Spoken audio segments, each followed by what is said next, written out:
Hello, everybody, and welcome to Proving Grounds 26 here on IPL. My name is Falco Flyer, and I am joined here with Saf. Happy Friday, Saf. Happy Friday, Falco. Proving Grounds 26. 26 different Proving Grounds, and already we're jumping on into it. This is really exciting. Curry Devourers versus Healthy Diet Food Groups. Kind of a interesting matchup. You have healthy food versus maybe something a little bit spicy to the tongue.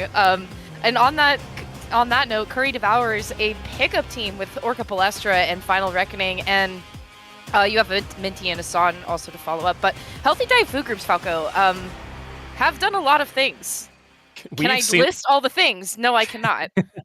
We've seen them pretty often in Proving Grounds, and it's always exciting to see them. And it's, again, we're happy that they're back. Of course, I always love the matchups where you have like names that are not counterintuitive, but maybe follow the same theme. I think I'm a Curry devourer myself. I love a good curry. Healthy diet food groups. I don't know. What's your favorite healthy food, Saf? Well, it's definitely not what you made for dinner the other night, which I don't know if you want to consider hamburger healthy. No, that's not healthy. No, that is not healthy. I screwed it up. Not healthy. No, that is not healthy. I even messed up Hamburger Helper. I am the worst cook ever. I can't even cook rice. Like, I swear, it turns into mush. Oh my gosh, the directions are on the box, Falco. They are, and I screwed up. No, I make my favorite healthy meal, I would say, is spinach and cottage cheese, which sounds disgusting. I'm aware, but it's good.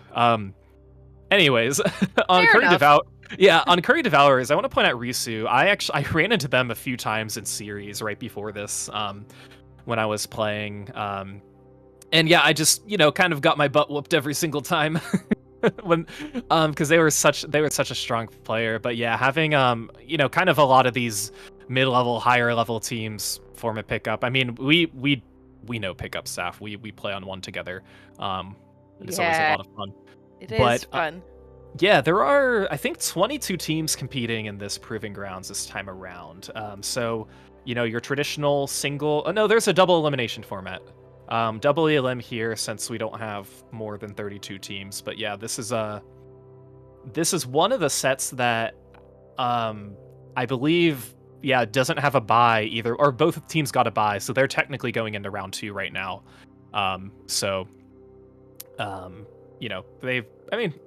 Makes it more fun, I guess, for double elimination. It's you're not doing a one and done, but you're going to be you're going to have a little bit of forgiveness if things don't go your way originally. Yeah, absolutely. Looking on ahead, though, we're punching our tickets, we're buying our admission. Falco, this is going to be the last Proving Grounds of the year. 2023 is coming to a close. We've had 26 span across the year, which is pretty exciting here over in IPL, every other week type of deal. I believe we've only had one that we didn't stream, but we still ran the tournament regardless. So that's really, really cool, and we're excited to have you folks here to close out the year with us, opening on Splatzone's museum, which is kind of fun, kind of quirky little map list this time around. Looking above though at what we got, double 52 gal. Hello? Yeah, I mean, that's going to be a lot of displacement and a lot of tracking. It's basically going to act as a mini point sensor, but they're going to have point sensors with the Swiffer. A Swiffer, not a very conventional weapon that we see, but Jade, we know what they're capable of with this weapon. And they're going to be taking the lead. Curry Devourers, the first one to get some points on the board. And we are going to see some strikes come out from Healthy Diet Food Groups as well. And Jade is actually in a very good position here, but is going to be almost flanked. But no, the teammates, their support, absolutely incredible help to them too. But now it's just going to be Jade who's alive, who's going to have to back up. So Healthy Diet Food Groups going to be pushing in. And of course, we're going to see a cooler on both sides, but this pencil cooler too, with Blooper being able to push up here on mid spinner. The Zuka coming out as well. And this is looking pretty good for Healthy Diet Food Group, Saf. Yeah, super great follow-up there, especially to try to push Jade out of that corner with that Swiffer. But you gotta commend Curry Devourers for that call-out that was made, because Jade was able to survive a pretty sticky situation. But Curry Devourers not in it for long. As you can see, Athen has taken full control of this little left-hand side. of the plat for Curry Devourers. And you can see Curry Devourers trying to get out here, but they just are not having a lot of ground to stand on, and especially not with Athen in the mix, taking down another 2, going for the 3rd, but Minty is going to prove successful in that fight, trying to fight with Eevee on the corner here, and it goes down in a trade. 13 ticks left to go for Healthy Diet Food Groups, as Ziff is going to try to come back in here, taking 2 more members of Curry Devourers down, and the first game, it's a wash. Healthy Diet wins this one. Yeah, that was hard for Curry Devour because, of course, yeah, we saw the Wiper push up, but everybody was coolered on Healthy Diet Food Group, so even if they went down 1 player, 2 players, they're going to be jumping back into the zone before Curry Devour can even push up there, just based on how much paint was on the map. So that was that was fantastic plays there for Healthy Diet Food Group to get the win. And here we can take a look at Athen again, the Wiper, who's just causing chaos over here on the enemy side, and then we can see Funky Eevee trying to get some nice picks as well, using their main and going down to the Gal. But yeah, again, not allowing Curry Devourers any opportunity to push in. So Cooler obviously benefiting Healthy Diet Food Group in that moment. You know, if you trade but you're coolered and your opponent's not coolered, you are definitely left off with the better end of that deal. So Healthy Diet Food Group, but very, very dominant game 1 win. So, Falco, if you're a Curry Devourer, what's like your go-to curry to be devoured? I don't know. I feel like I'm a pretty traditional, like, just a red curry over rice. I always love a spicy curry, and I'll be honest, I don't eat a ton of curry other than, I know there's like different types of curry. I prefer Indian curry over Thai curry. I feel like Thai curry is a little runny. You know, it has more vegetables in it, but I'm like I want more of a the thick stew. sauce. Yeah. I'm more. Yeah, of a you're more of a stew. I'm a saucy boy. I like the saucy spicy curry. That's understandable. I have to say, I also am more of like a red and Penang kind of gal. I really do like Thai curries as well, but in like more so than not. But Indian curries are also pretty tasty, and have a lot. There's so many more spices, and also I'm just a huge fan of turmeric. That's been kind of a really big staple in my spice department. So, and good for you, by the way, folks. So turmeric, if you're thinking of how can I maybe make my food a little more interesting, definitely consider adding that in. But you know what? Do you think they serve curry in Manta Maria? Who knows? We're about to find out. And speaking of interesting stuff, we were going to see Blooper bring out the bamboo. Yes, they are switching from the pencil to the bamboo. And now we just have 1 gal on the side of Curry Devour. So yes, they will be moving over, or they will now be having to try as well, which is going to have, I believe that one's going to have cooler for them. And 2 are going to go down on Curry Devour pretty quickly as Blooper's trying to win in this 2v1, and they are able to get the pick. So Healthy Diet Food Group back where they left off at the end of game 1. Quickly taking the objective for game 2 and seemingly uncontested here at this first checkpoint. Yeah, first checkpoint fell pretty quickly there. You can see Jade is trying to get set up on the left-hand side, but not when you have the Trizuka coming out to push you out of your comfortability zone. And especially with that Killer Whale coming out too, you can see it splitting between 2 sides, displacing 2 members of Curry Devourers. Athen trying to going down to the trade with Jade. So definitely a really aggressive player being taken out of the fight for Healthy Diet here, and actually make it 2 more to follow up, make it 3 for that. But Athen was able to jump in and just barely break that second checkpoint now, as Curry Devourers are going to try to break back into mid, taking it back pretty quickly. All 4 members now up the tower, moving at that 1 constant speed that it will always move at here. So Curry Devourers with this 48 point mark overhead, they got to be really careful here, Falco, if they want to try to get some points of their own. Yeah, and I like the approach that they're taking right now. Nobody overextended. They all kind of regrouped in mid, knowing that, okay, we don't want to clump up in case somebody uses a special like Azuka and wipes us out.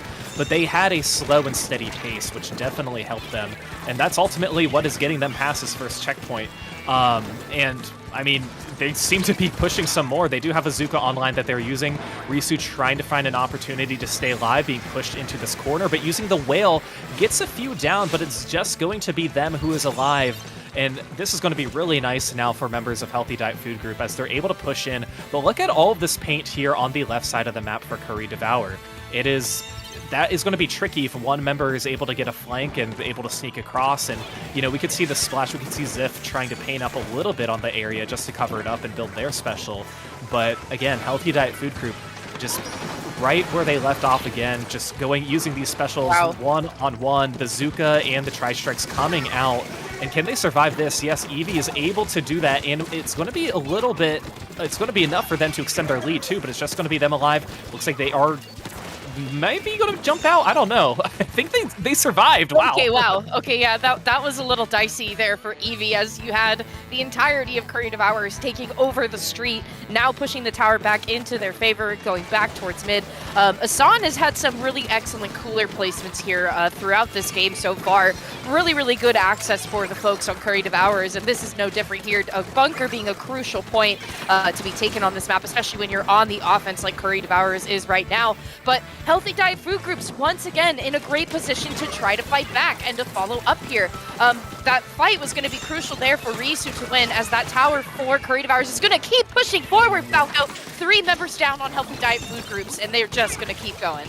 Yeah, and they take down the bamboo as well, so they should take the lead here. I don't know, in a 2v2 situation right now, we can see there's pressure on the tower. Risu staying alive. Okay, there's the lead. This was an all hands on deck. We just want to take the lead. We don't really care what happens after that. And Curry Devour played that perfectly. I like, obviously there are times to feed and times not to feed, but you want to do everything you possibly can just to get that lead in the moment, especially since both of those first 2 checkpoints are now already broken. That third and final checkpoint is with about like 15 units remaining. Like, it is so close to the end of the tower path. So a very nice strategy in play there by Curry Devourers, as they do have the lead and trying to get a little bit more control mid, but they are getting some picks, so they're going to be sitting pretty well as they're going to try and extend this a little bit. And again, they're taking a very slow and steady approach. We're just going to get mid. We're not going to try anything fancy right now. We know where the players are flanking. Can Minty get one? They do. That was really nice. And I think they're going to be trying to get a little more from here too. The Healthy Diet Food Group's using some of their specials. Just 1 player alive now on Curry Devourers, so Healthy Diet Food Group, this might be their last push that they have up their sleeve. Yeah, I really liked the gameplay that Minty was kind of executing in those final moments there before finally getting splatted. I mean, just being so patient with seeing who is up there on that left-hand elbow and then taking out the Trizuka was absolutely huge. They definitely survived way too long from the perspective of Healthy Diet Food Groups here. But Healthy Diet Food Groups, Falco, they had it. They knew what they had to do. The pressure did not get to them, and as you could see, the final units of points there, they were just gonna sit on the tower and be like, hey, you know what? I just got 3 more to go. I'm gonna trust my mates with this one. So Healthy Diet Food Group's able to bounce back right at the end. Yeah, and it's a good thing they trusted their teammates as well, because that was absolutely crucial. Using some of the specials just to get that final blow.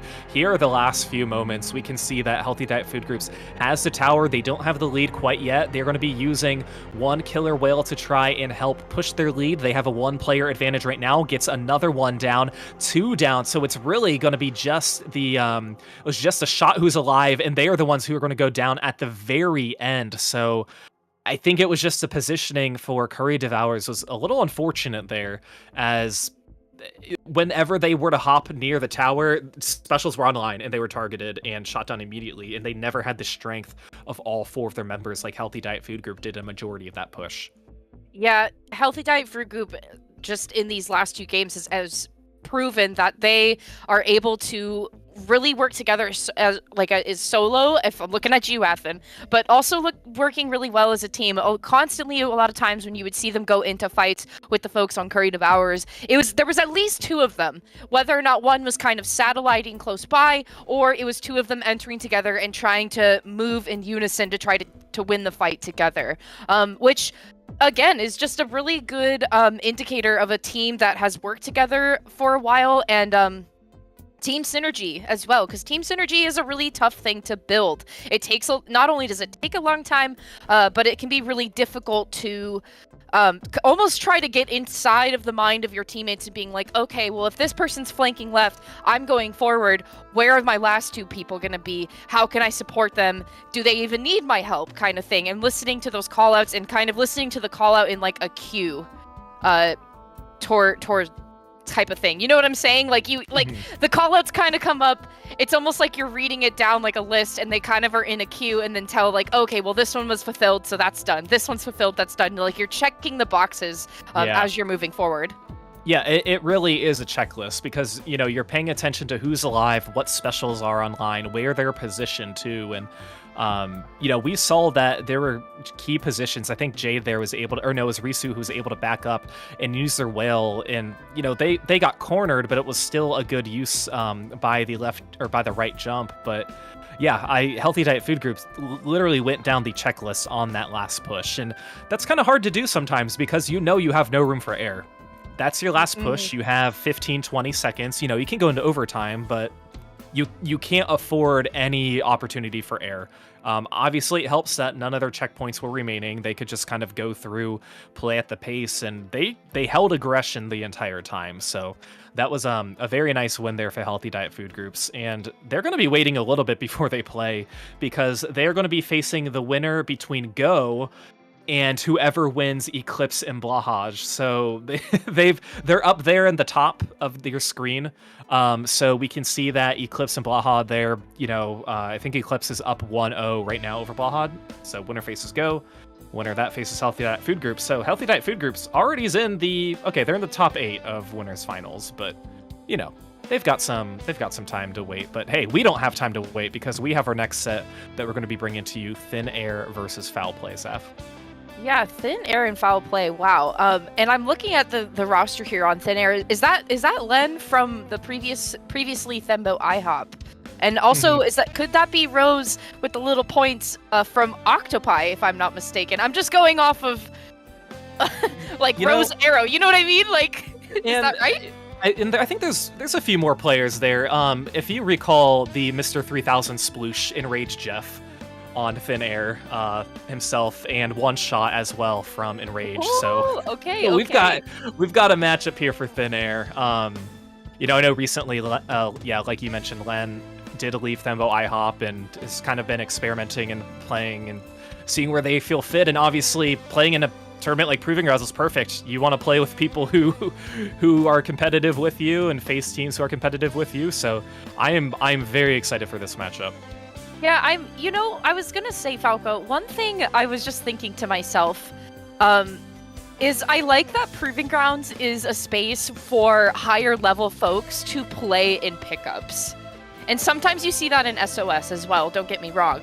But I appreciate that there is a platform for that because it's like, you know, high level players have friends too outside of just like their teammates.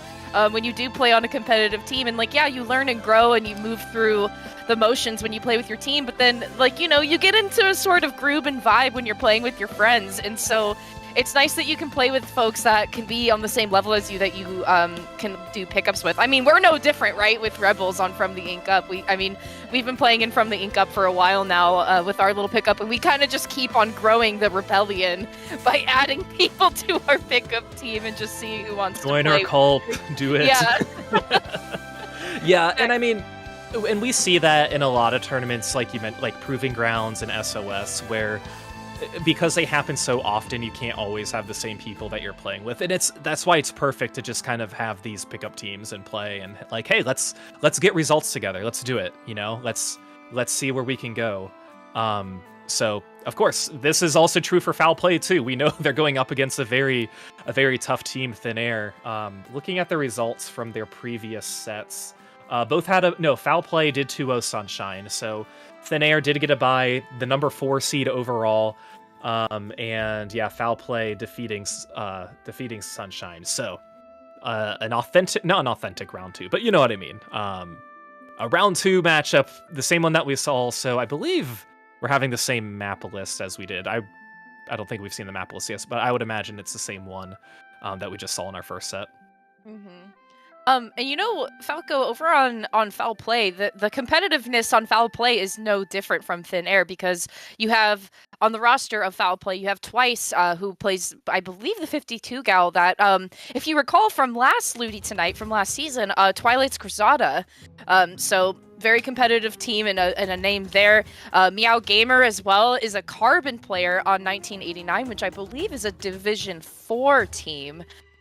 which is pretty neat as well. So it's the idea that like you can have really competitive players here, but then they'll just create pickups and play with their friends. And so you kind of have a group of friends. You have a group of friends versus a group of friends, and they're gonna be here they're gonna be up here proving their ground, because like you said, who up proving their ground right now? Well, these two groups, the one where they prove their ground, Falco. This is the one where they prove their ground. Yes, exactly. And I think too, with a lot of these nighttime tournaments, like you're going to be playing Splatoon regardless. Might as well play in a tournament. And I think for something as, I'll say unforgiving as Proving Grounds, and I know it's a little more manageable losing because it's a double elimination, but it's like, hey, let's play in a tournament. If we lose, let's keep playing. It's not like it's not like a day tournament where you kind of devote your entire afternoon to it. You just kind of play for as long as you run, then let's play some open, let's find a scrim, let's do this. So yeah, always perfect opportunities for those types of situations. But yeah, again, the same map list that we saw in the first set, so we'll be starting off with Museum, I think that was Museum Zones, yes. And then moving on to Tower Manta, so maybe we'll see a third game of Undertow Rainmaker, but we'll take it one game at a time. Undertow Rainmaker's over at the end of the list. They're kind of looming and being like, well, what about me? What about me? Come on over. But what do you say we keep these good vibes going, Falco? We're gonna go back to the museum. We haven't seen all the sites. We haven't seen all the exhibits quite yet. We did have a nice little tour with Healthy Diet Food Groups at the helm, leading us through our guided tour of the museum, and especially with the type of aggression that Healthy Diet Food Groups brought to the table. I mean, they trapped Curry Devourers last time on the platform. Is that going to be the same thing here? But we're about to find out. So, foul play versus Thin Air. I was correct. That is Rose from Octopi. Yeah, and okay, so one of the things I was interested in seeing if Len was going to play Vanilla Blaster or if they were going to be playing the Custom Blaster, because I always love watching it too.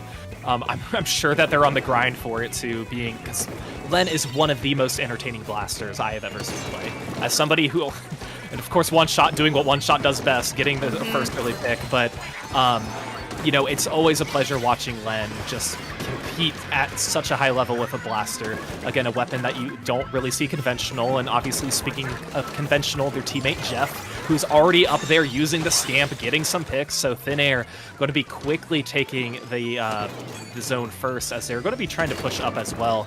And One Shot here, exactly where you want your backline to be, just kind of in the middle spinner here.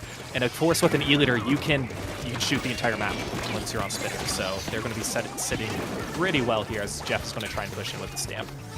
Yeah, look at how close Jeff is already. I mean, they have such a short-range weapon. That follow-up from Len, too, probably helps them feel a little bit more comfortable to try to get in there, but unfortunately going down to the suction bomb at their back. So Thin Air now having 3 members going down. You can see One Sean trying to hold it down there. They're going to abandon their friend that jumped on in and say, you know what, it's better if I survive this one. I'm really sorry to leave you hanging there, but there's not much else that they could do. So they got to jump out and they got to try to figure out a re-entry point.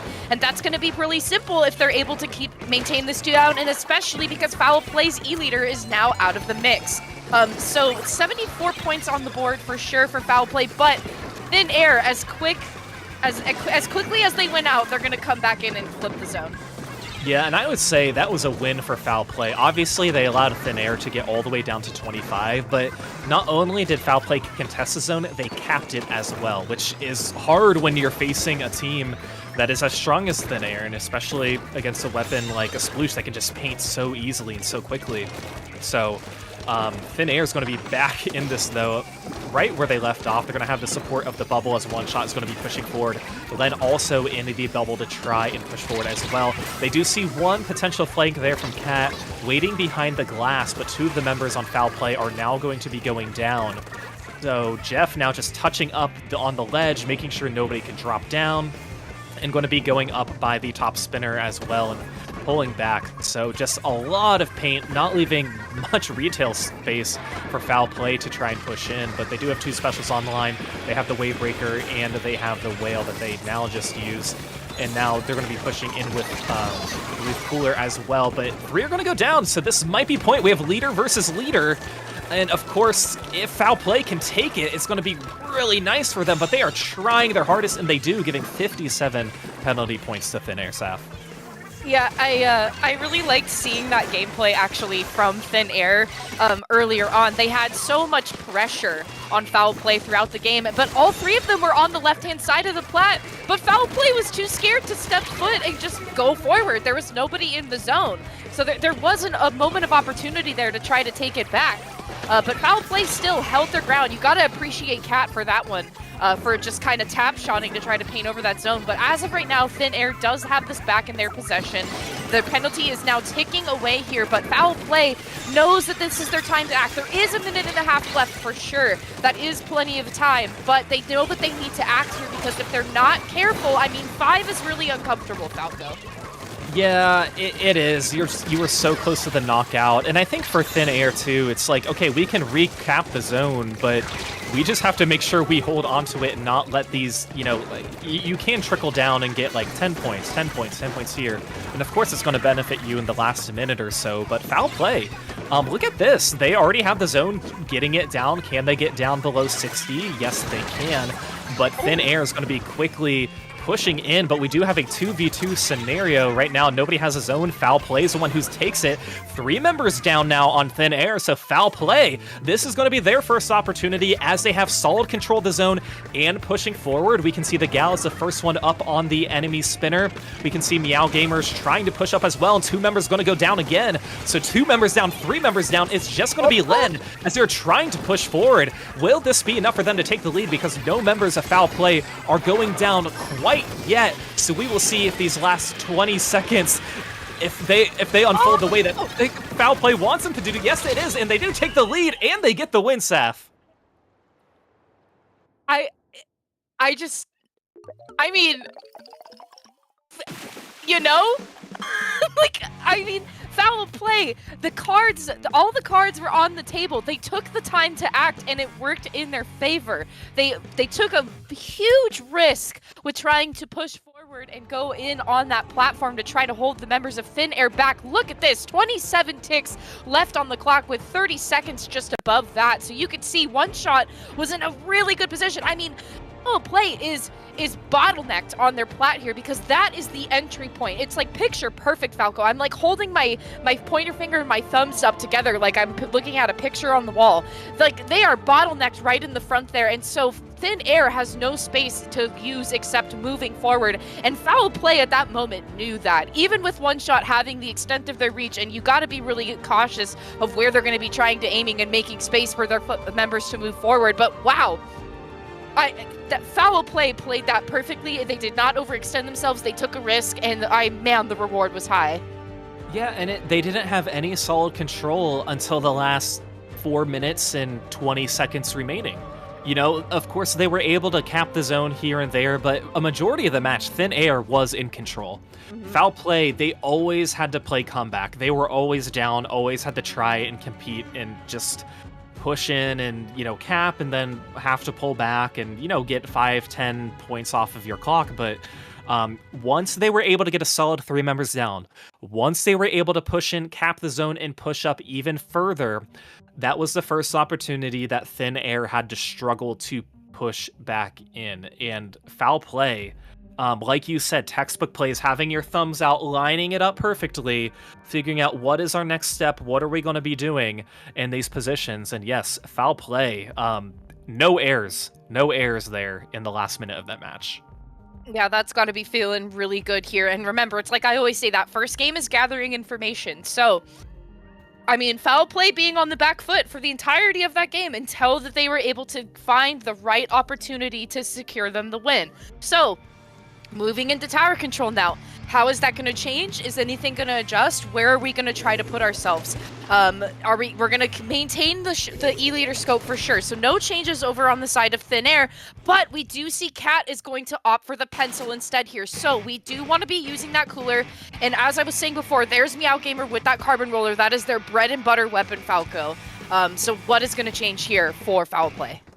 Yeah, I think too what you're going to need to do is allow the carbon, well, not anymore, but I was going to say allow them enough paint. Yeah. allow them to get enough paint to push up and shark. You know, a carbon, it's going to be best utilized when you have as much paint on the map as you possibly can. They're going to have more opportunities to shark up. So, you know, that might be the strategy they do, and they're going to have to rely on this the splash player for that. But Thin Air starting exactly how they started the first set, or the first game, which is, you know, pushing up and getting to this second checkpoint, excuse me. They blew through that first checkpoint to get all the way down to 54, but we know how these matches can turn. And Foul Play seemingly is going to be trying to push back forward, get this back into a neutral state as well. So Thin Air opening strong, but they're taking everything with a grain of salt after the results from that first game. Yeah, they don't want to be, like, I guess, losing focus by any means, and they don't want to maybe just assume that stuff will go in their favor.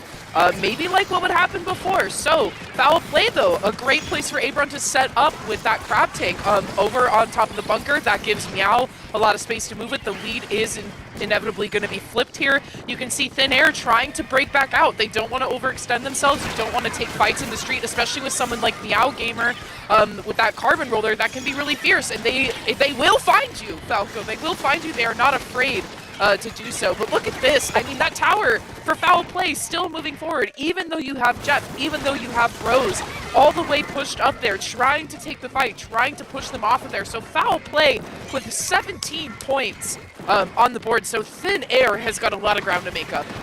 Yeah, that was unfortunate for Jeff. You know, they just were not in the right position with that stamp and the cooler also blocking the pencil player on the side of Foul Play. But that was really incredible. that was a really good push there for Foul Play, getting all the way to 17. And of course, we saw, you know, seeing what they're capable of in Game 1 and making this earlier push in Game 2 than like they did before.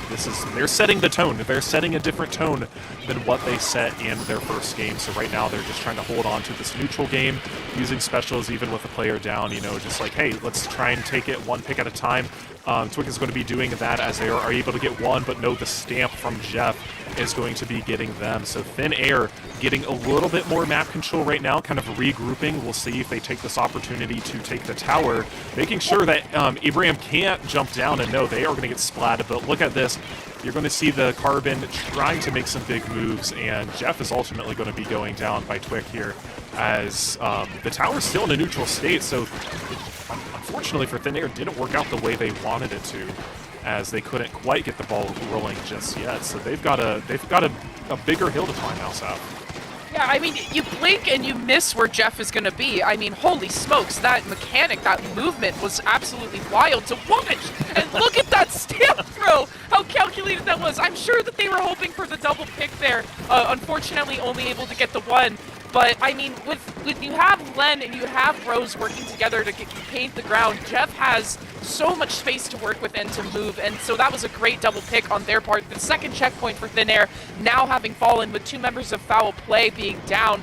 And look at how much blue is right in front of that tower. That bubble going up, an excellent spot for Len to be putting that as well.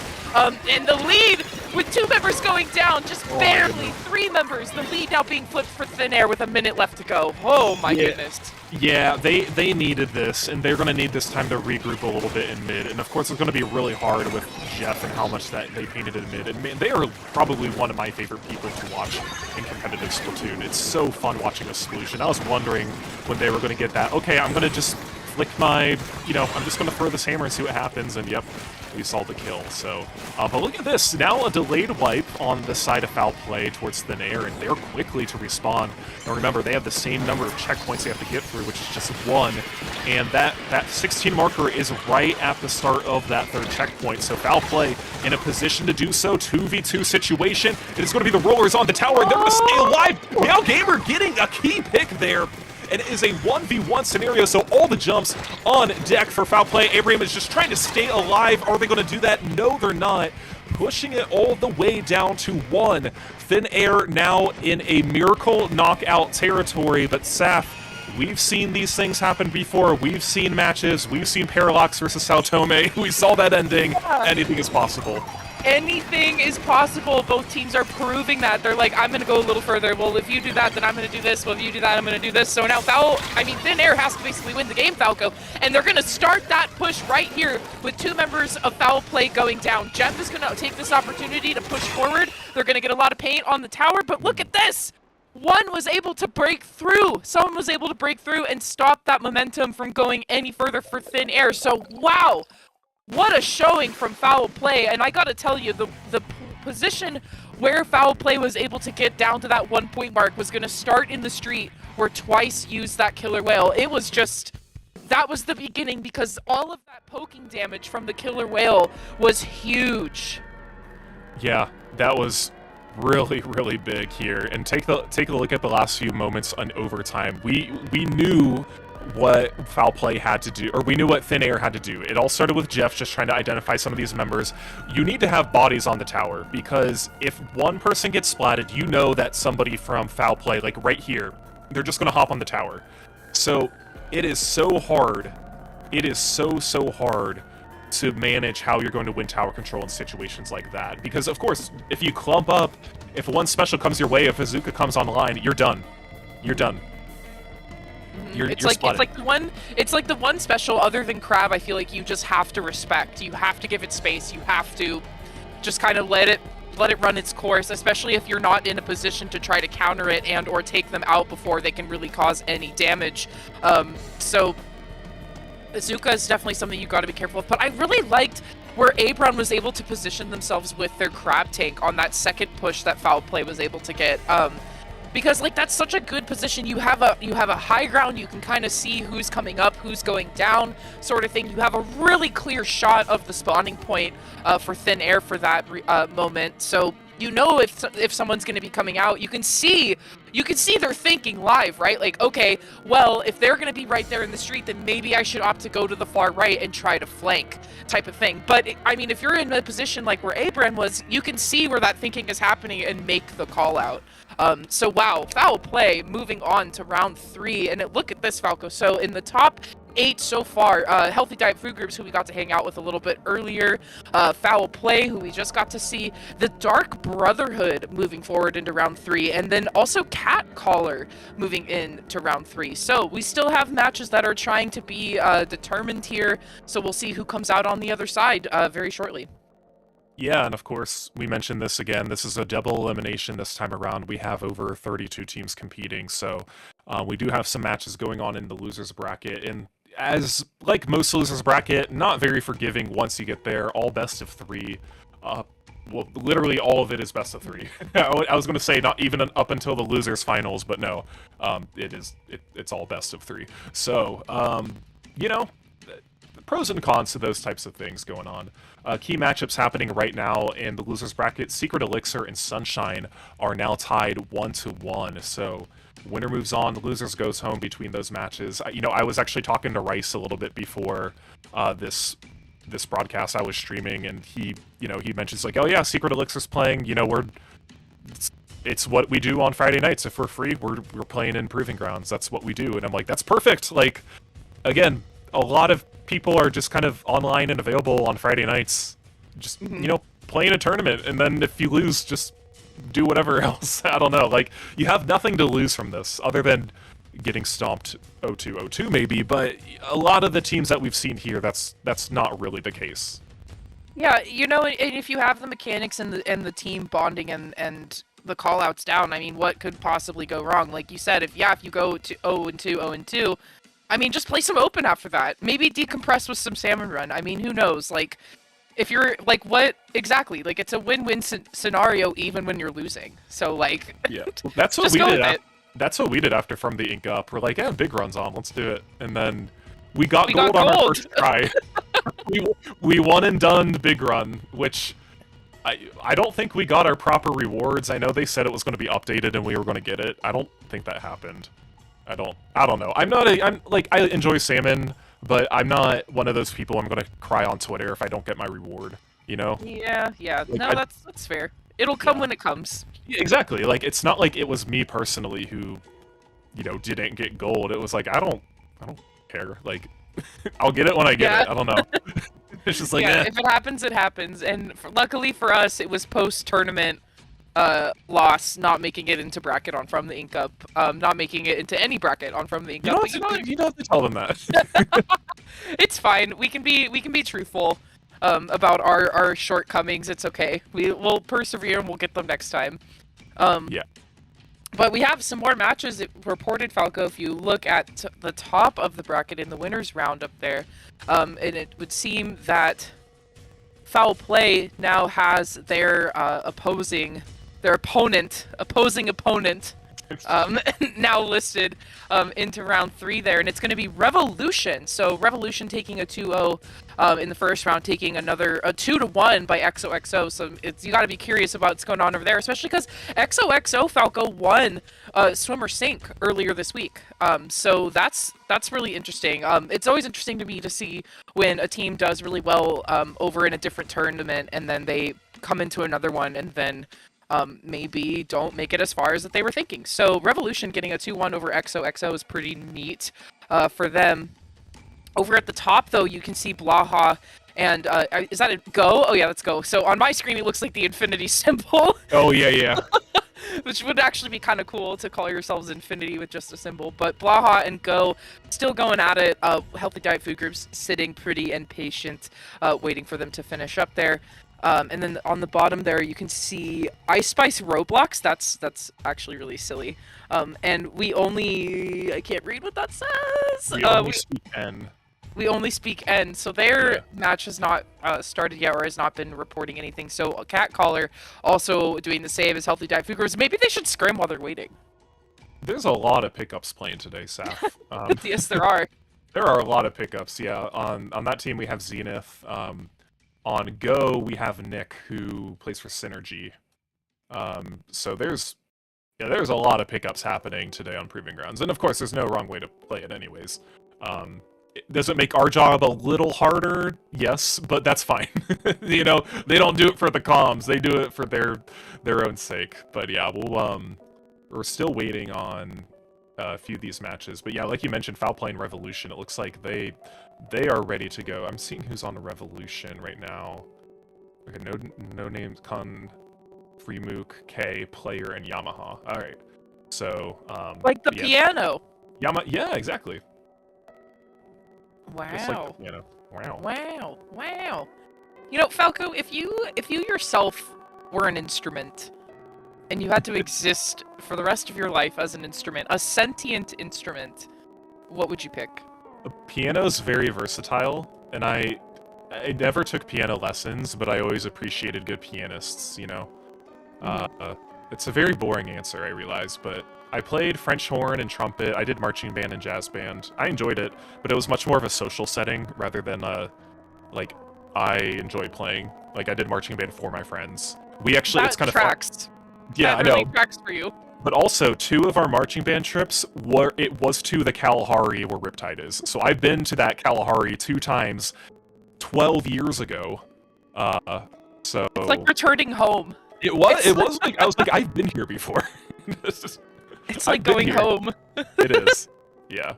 That's but of funny. course, we were doing marching band things. We weren't doing video game things there.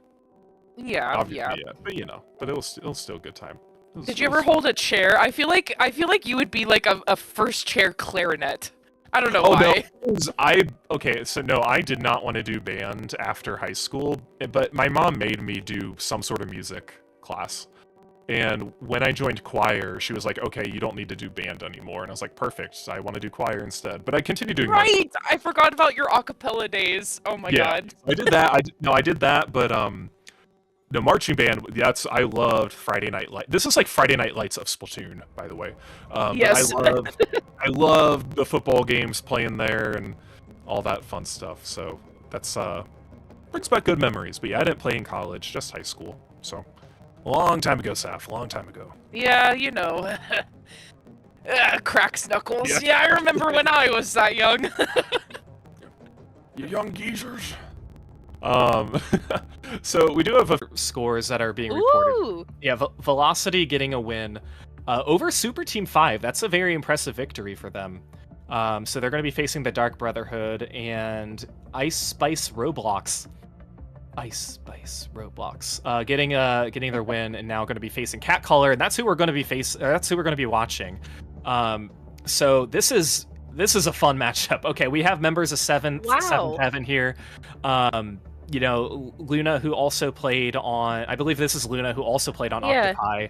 Storm is here as well. And of course, we mentioned Ice Spice Roblox, Zenith, one of their standout players as well. So we're getting pretty good games here. Yeah, absolutely. I'm really interested in Cat Caller, because like you said, you have Octopi showing up, you have Seventh Heaven showing up. You have 5th Gen showing up as well, another really formidable player. So that is a really fun pickup team going on over at Cat Caller. But Ice Spice Roblox too, like you said. I mean, Zenith is phenomenal at what they do. So I'm curious to see how this is going to go down. I'm curious to see who's going to be up proving they ground with this one over in round 3.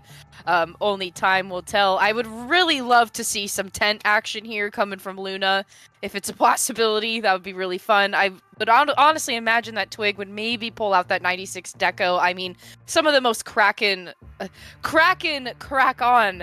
gameplay I've ever seen from a player that uses that weapon.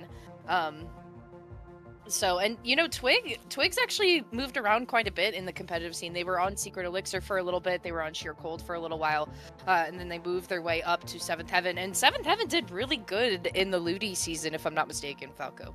Yeah, they were in the Div 2 finals that aired last week and got 2nd place. So it was, I mean, they did really well. You know, we had Popgun and Weef cast that game with Jorian. I think while we were playing from the Ink Up at the same time. Yeah, I was like, we're always busy during these matchups. I know, but that's fine. That's fine. It's whatever. But yeah, no, this should be a good match coming up soon. What is an Ice Spice Roblox, by the way? Like what? Well, like, Ice Spice like the Spice Girl. Like, oh, no. Okay, your age is really showing on that one. No, Ice Spice is a artist, a really big artist right now. She's a rapper, and a hip hop extraordinaire. And then, I mean, come on, Falco, you don't know what Roblox is? No, I know what Roblox. No. I'm embarrassed. I know more about Roblox than Ice Spice. To be fair, I don't know anything about Roblox. I just know it's a game where you can do anything. It's like, I don't know. I'm just gonna stop talking because I'm gonna just bury myself into the ground with my words. I really want to know what Unknown Stage is. I've never played there before. Yeah, it's a new state. I don't know. Dealer's Choice. It's ramen. Okay, so it is Robo Ramen. We just don't have the image for it. Okay. Well, hey, we're gonna see it regardless. So we're gonna get there anyways. Oh, new stamper. Who dis? New stamper. Who dis? New stamper, who dis? Same old specials that people love to use, the crab, but also having that mist. I knew this weapon was going to be a weapon that people bring out immediately. For sure. Stamper has always been viable. Crab's not dead. Crab's not going anywhere. And I think is the only one that really has been sticking so far for a lot of these players. And okay, a lot has been happening here. We're going to be seeing some trades, but Ice Spice Roblox able to walk away with this one, maybe on the upper edge, but no, Twig is going to get a nice pick there to kind of save this and also get a power claim, but they're going to be backing it up, throwing it to their backline as they can try and regroup a little bit here mid, using the Zuka, not able to get anybody for them, unfortunately, and one of the members from Ice Spice going to be jumping out, so now we're going to be back in our neutral state sap. Yeah, Cat Caller was looking a little dicey there for a moment. Ice Spice Roblox had a really strong opening, and I mean, right here is going to be no different because you can see Vera is going to do their best to kind of shark around the middle tower. They're going to take Twig out and looking for the second pick, but going down, unfortunately.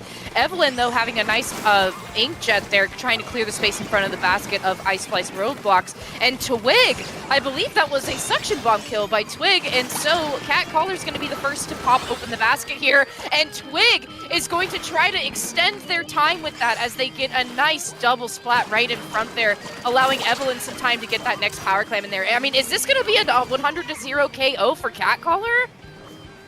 I don't know. It's looking like it. They're doing really, really well so far, but yeah, they're unfortunately not going to have enough bodies by the basket, not enough clams online. but, you know, Ice Spice trying to find an opportunity that they can regroup here, respawn a little bit, and of course, we still have over 3 minutes left in this match, so anything is possible. But yeah, a strong opening push there for Catcaller, as they had a lot of lethal specials online, breaking that basket. You know, trying to use this bubble, Ice Spice is trying to find an opportunity, and it looks like the bubble was just there to let's use that bubble to allow our players to get in position. We're not going to directly benefit from it by throwing clams in the bubble, but we're going to set ourselves up. And it's working, but I don't know if they can really pull anything off with this, because we're just seeing a lot of trades online. Yeah, and Ice Spice Roblox, it looked like they really did have something going there with popping that bubble, but they just had no clams to follow up, which is so unfortunate when that happens, because they held that front basket area for quite a while there, and just not quite having the clams to do so. So Catcaller was able to break back in pretty easily here, but can Kawana hold it down with this crab tank? You can see all 4 members of Catcaller just kind of zooming around their basket. They're going to respond with a clam of their, or excuse me, a crab of their own at that. Too many shellfish incrustations going on, Falco. Yeah. Oh, there's some nice picks, too, for Catcaller. And this might be the opportunity that they can extend their lead. They're going to get one. 5th Gen is going to get that in. They have another clam online. That is going to be Storm, who's able to get that in. So pushing this down all the way to 13. The ballpoint's going to have some clams. They are going to go down. Now it's going to be Twig, who's the only one alive with 3 clams right now. So again, another slow and steady push there for Catcaller, as they're able to just, again, as long as you have your basket open, or the enemy basket open, the enemy can't score on you. And they're going to just do everything they can do to make sure that that's going to be the outcome of this game, to make it more difficult for Ice Spice Roblox. But they're going to be pushing in once again. Oh, no. For the first time. I know, that was crazy. But the Zuka from Twig is going to get Vera, so we'll see if Ice Spice can push in, but they don't have a ton of clams online, so I don't know how promising it's going to look. Oh, and that power clam missing too, that's gotta hurt for Ice Spice Roadblocks, because all of them were set up in this little street, this little runway here in front of the basket to try to get something going. They also had clams to follow up as well, so that's gotta hurt with that miss, but they do still have a power clam for themselves, a little less than a minute to go here. They are gonna take out Twig. That's gonna be a huge pick for them. They want to take out the aggressor right away here. You can see that Nth is trying to maybe wait it out a little, and they're gonna be successful with getting that basket open. The roller's gonna set up right below that ledge. They don't want anybody trying to take the space there. And especially with that wall, that's going to be huge too, coming out from Bab, trying to extend that little platform area in front of the basket there to try to play a little bit more defense. And I mean, again, a slow open from Ice Spice Roblox. They were just trying to extend it little by little, but the basket unfortunately is going to close there, and you have Catcaller already trying to storm mid. Yeah, they're going to be doing that, and I think this is definitely going to be in their favor, considering Ice Spice, they do have their, well, I don't even think they have their Mercy Claim online right now, so it's just going to be Catcaller who is really in control right now. If the Squeezer can manage, if Bab can get one, yes they can, okay, right, literally in the last second. Keeping their hopes alive, trying to push forward. They do have the Zuka online, but a 2-player deficit right now is going to make it hard for them. They are now the only ones alone, being forced to back up, and again, not in a position where they are going to be able to do much, especially with Storm pushing in there. But yeah, just unfortunately for them, not enough time to make anything happen. Yeah, I mean, Catcaller, that was such a strong opening from them, so that was a hard one, I think, for Ice Spice Roblox to bounce back, but I think, too, with having 5th Gen just kind of take full opportunity of the man advantage, getting the second pop, getting down to the 13 mark, I mean, that was going to be a real hard battle for Ice Spice Roblox to try to come back from here. So what is going to change going into the next game? You can see right here, this is where Ice Spice Roblox was going to try to get a push going. Bab got the power clam online to put them into overtime to see if there was anything else that they could possibly do. And the jumps were coming in, but you could just see Catcaller swarming around that center tower there. I mean, so much blue on the screen to be had. I mean, the jumps didn't stand a chance, Falco. No, what else are you going to do in that situation, though, you know? Honestly, I would say that push lasted a little longer than I thought for Ice Spice. Just because, well, first of all, you form your power clam in the last 2 seconds of the game to even get an overtime. But then, you know, once you have a permanent point sensor online, it's hard to make work of that, especially when your teammates kind of go down one by one. So, you know, and I feel like though the comps, they worked. It was just a very situational, map mode funkiness that kind of determined the fate. Obviously, these two teams compete head to head very well too. So I don't want to discredit Cat Caller's victory with that, but you know, with going to a very classic and traditional map mode like Splat Zone's Mako Mart, I could see this being maybe more of a competitive fit. Yeah, I would agree with you there because, I mean, Mako Mart has been in mapless for, has stood the test of time, if you will, of Splatoon 2 and Splatoon 3. It's been such a good map. It's balanced. It's easy to get locked out in, but it's easy to break back out into for pretty much all modes across the board. I mean, it's used in all modes in competitive gameplay, so it's a good one, I think, from a competitive standpoint to try to prove your ground. And that's what both these folks are going to do here. Look at that! New pencil, Falco! New pencil coming out. Yes, we do see it here. And of course, this one is going to be having the wall in the rain. So again, not something... I don't think people were like, you know, oohing and awing at it. It's more of, okay, if you're already a good charger, a good pencil player, and maybe you want somebody else to run cooler, this is what you're going to run. I'm pretty sure that's the only motive behind it, but having a ranged weapon with wall is also crucial on its own too. So, you know, we'll see how well they can benefit, but Ice Spice is going to be benefiting from that pretty well with Cat Caller getting down to 89, but Ice Spice going to be breezing past that as they're being able to push up. We see the rain online from Cat Caller. That's going to be the rain coming from the pencil player. And they're going to be trying to continue to lock out Cat Caller, and they are. They're doing a good job. The Crab now from Cat Caller is going to be online with a 2-player deficit, and the zone will be contested, but we'll see if Cat Caller can take it over, and it looks like they do. So, a very good start there for Ice Spice Roblox, but again, I think this is going to be a pretty big back and forth match, Saf. Yeah, I agree with you there. I think that Crab Tank positioning was so perfect because Ice Spice Roblox had to push all the way to the right. They had to extend themselves all the way to the right, and it had so much painting power at that, too. So they had to focus objective, but they also were getting pigeonholed over into the glass and the melons area. So Cat Caller, though, finding themselves in a 3-down position. So Ice Spice Roblox coming out a lot stronger in this zones game here. Maybe a mode that just suits them better and maybe suits their comp a little better. The wall's going to go out and you're going to have Trizuka and Crab working together here to try to hold the members of Cat Caller back into their spot. There's 3 of them over there, Falco. They have no ground to stand on to try to jump down, and especially with this penalty gone for Ice Spice Roblox, I mean, they got to try to make a move here.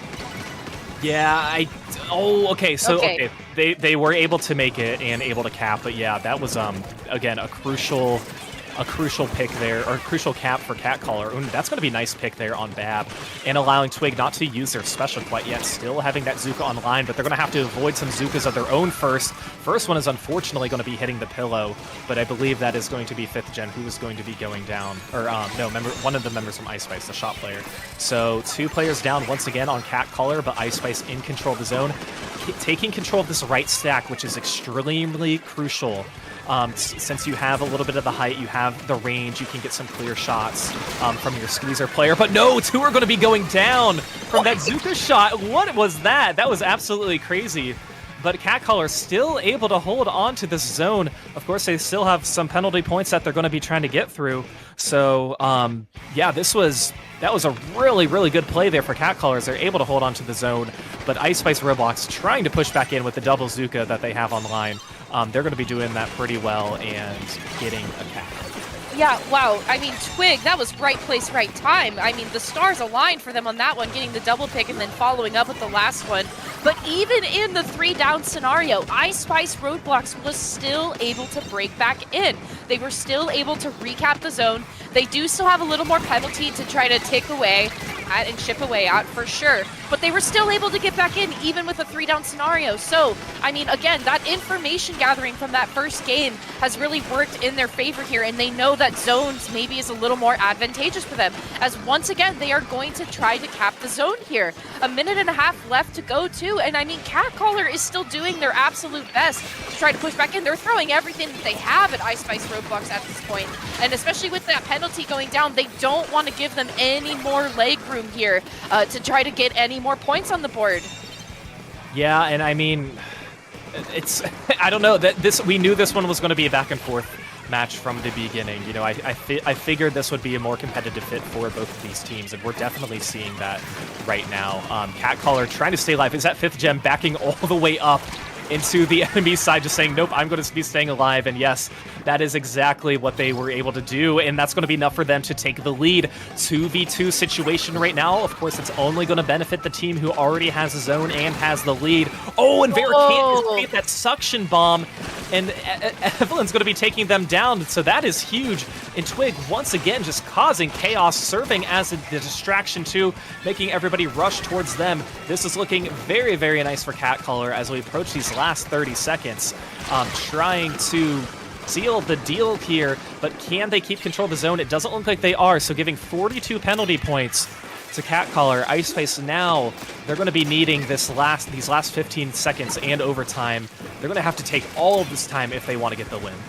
Yeah, every moment is going to count here for Ice Spice Roadblocks, and especially now because that penalty is now gone. 6 seconds left on the clock here. Falco Twig getting another nice pick with that Zuka. They got to be watching it, and they're going to get a second one here. And there it is, taking down 2 members immediately coming out for Catcaller. And now they are going to take game number 2. I mean, that was wild. Like, I mean, Ice Spice Roblox was able to flip the zone back into their favor so many times throughout the game. They had the mechanics, they had the formula down for what they needed to do, but it really did come down to the picks. I mean, how many picks did Twig get with their Zuka in this game? At least more than 5. Yeah. That was a lot of Zukas. There were a lot of Zukas that were online, and of course this is such a good Zuka stage too. You know, for the most part it's pretty flat. Once you have control of the stack, you are at line sight of anybody who's coming back from spawn. Of course, with players like these who just do amazing at whatever they're playing, we can see how strong it is. So yeah, Catcaller up 2-0. We're going to unknown stage, but Saf, you and I know the stage. A lot of you guys have seen the stage so far if you've been playing the update. We're going to Robo Ramen. We don't have the graphic for it quite yet. But this is one, I'll admit, I have not seen. I don't know if we've had any opportunities to see any competitive play here on this stage. I don't know if it was an SOS. So I'm excited to see it. Yeah, it's still very new. Tower control here, I have played tower control here, and it's very fun, actually. The route is very fun. So I'm curious to see how both of these teams that have such strong players coming from both sides, what are they going to try to do and utilize here? What are they going to take away from this matchup as it is now in a more competitive setting? Kind of realizing, okay, where are the checkpoints located? Where are the high points? Where can I shark? Where can I hide? And one thing I have really noticed here, Falco, is this is another stage that is very, very advantageous to beacons. And I'll tell you why. It's because there's all of this underneath the map space within the tower path that you can place beacons where they're very inconspicuous. And as you know, when you look at the minimap and you place beacons below the surface of things, like, they get kind of darker, right? Like, they're a little harder to see. It's a little harder to determine, is that going to be above or below ground? And this stage is one of those stages where you can take full advantage of that. And so looking here, Evelyn is going to actually switch out that pencil for the ZNF charger, and it looks like we're going to go back to the roller for Vera, and Kalana is actually going to go in for the end zap. So a lot of ink on Ice Spice. Yeah, what's interesting about this stage too, and of course we haven't really seen it much in a competitive setting, but myself and a lot of people have kind of compared it to, it feels like Muscle Forge Fitness. It feels like Gobi Arena a little bit, where you just have kind of the same, I don't want to say same strategies, but especially with like early grates when you leave, you have a little trench below that is very much Muscle Forge from Splatoon 2, so I think that's going to be kind of the inherent play style that a lot of these players try and take away from it. Gobi, just because it kind of looks like Gobi a little bit. I don't know if there's any characteristics besides that, but Yeah, I think that's going to be kind of how these teams are going to be approaching it a little bit. But yeah, the Fire Fin coming back out, like we mentioned, you know, you're going to have your wall and your strikes too to just kind of protect yourselves a little bit, and that's going to be nice. Not knowing where your weak spots are, you know, a lot of the other maps you kind of know, like, oh, this is a very vulnerable spot for me. Harder to identify that in kind of these newer stages. And again, I'm not surprised we have a stalemate with the tower not moving this early on, just based on how well that these players are playing. But yeah, it seems like a lot of these picks, Bab getting a nice 2, are going to be from these special usages, and now Ice Spice is going to be trying to make a push. Yeah, Ice Spice is in a really good position to make a push here. They took out 2 really aggressive players, but you have Evelyn, who is in a really good spot and has full sight on the tower, but not when that bubble is going to be there, Falco, because the first checkpoint is going to fall for Ice Spice Roblox. And as you can see, look at this. It utilizes the verticality of the map. We were up really high, and now we're going down low for checkpoint number 2. Only 2 ticks left on the marker there for Ice Spice Roblox, but they are not going to be able to take the second checkpoint. Look at that! Look at that little tiny square! It's so close for Ice Spice Roblox, but Catcaller was able to prevail and follow up, and look at this. They're already pushing forward.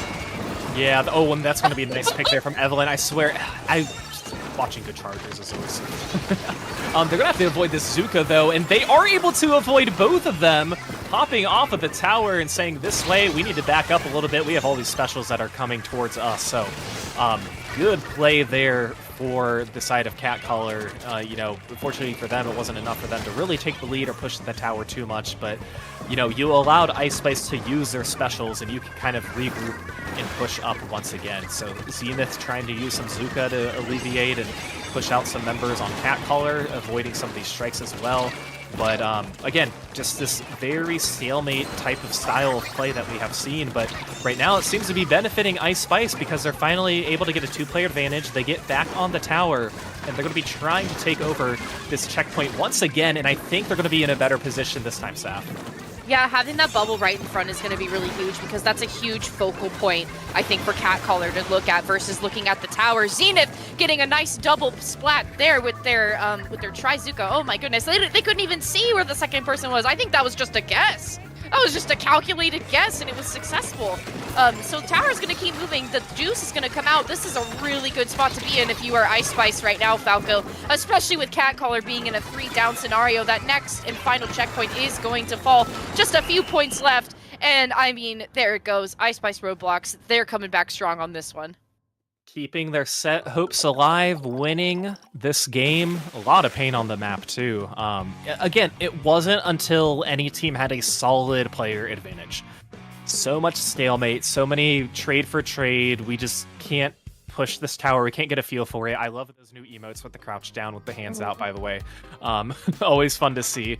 And yeah, so Ice Spice baby, gonna be getting that one. So that was a fun win for them, and we knew we didn't know they were gonna get a knockout, but we knew when that push was coming. You push 3 of your players up in front of the grates, use your bubble, like you're just set up for an offensive push at that time.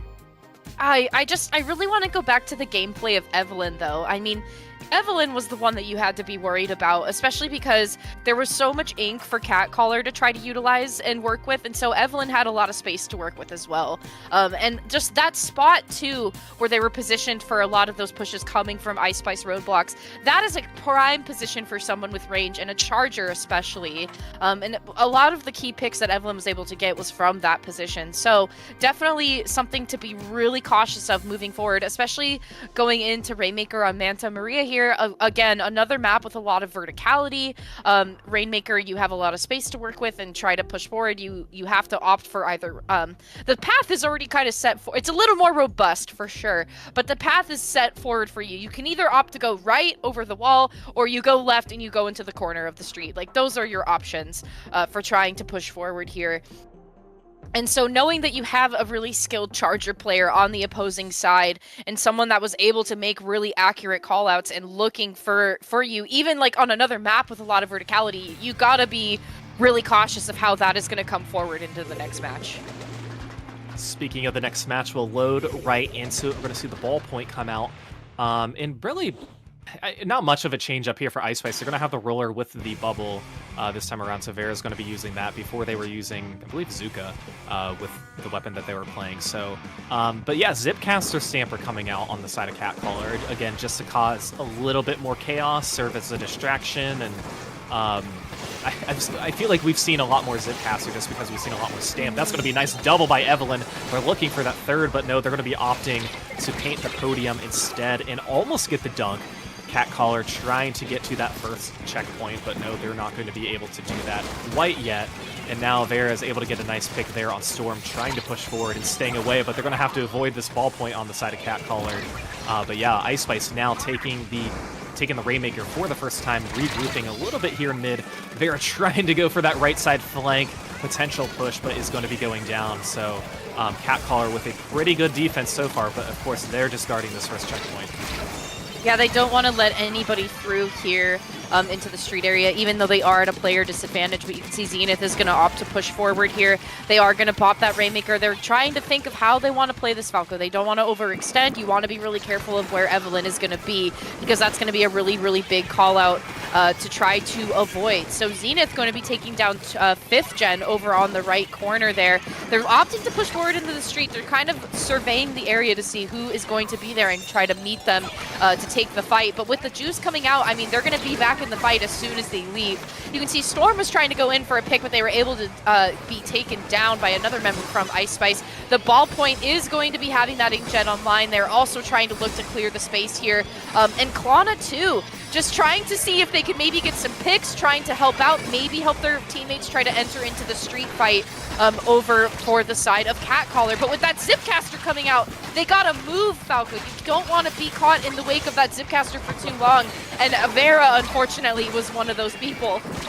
Yeah, they're just like, and it was right at the end of the Zipcaster movement as well. So that was that was just unfortunate timing for them. But yeah, just really holding on to these checkpoints, both of these teams. And look at these 2 jumps. This is going to be crucial for 5th Gen. Getting a nice double and a triple at that with the kill before the jump. So very, very lucky in the wipeout.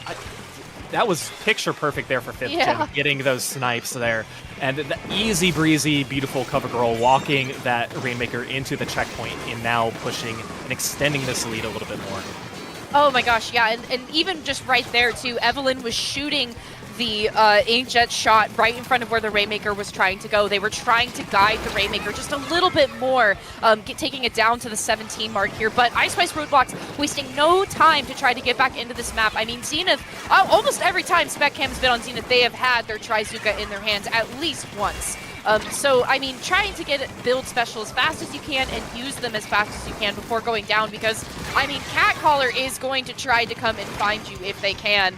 If they have the space to do so. And especially, you got to be watching for 5th Gen, as there they are up on the top. They're zooming around with that Zipcaster, trying to take the fight on the bunker, causing a lot of displacement here for the members of Ice Spice Roadblocks. They don't want anybody getting too comfortable, and they want their fight to be focused on them and not on the objective here. But as we say that, Ice Spice Roadblocks is actually going to be able to take the first checkpoint down. So now we're back to Splatoon 2 here with that bubble being popped as well.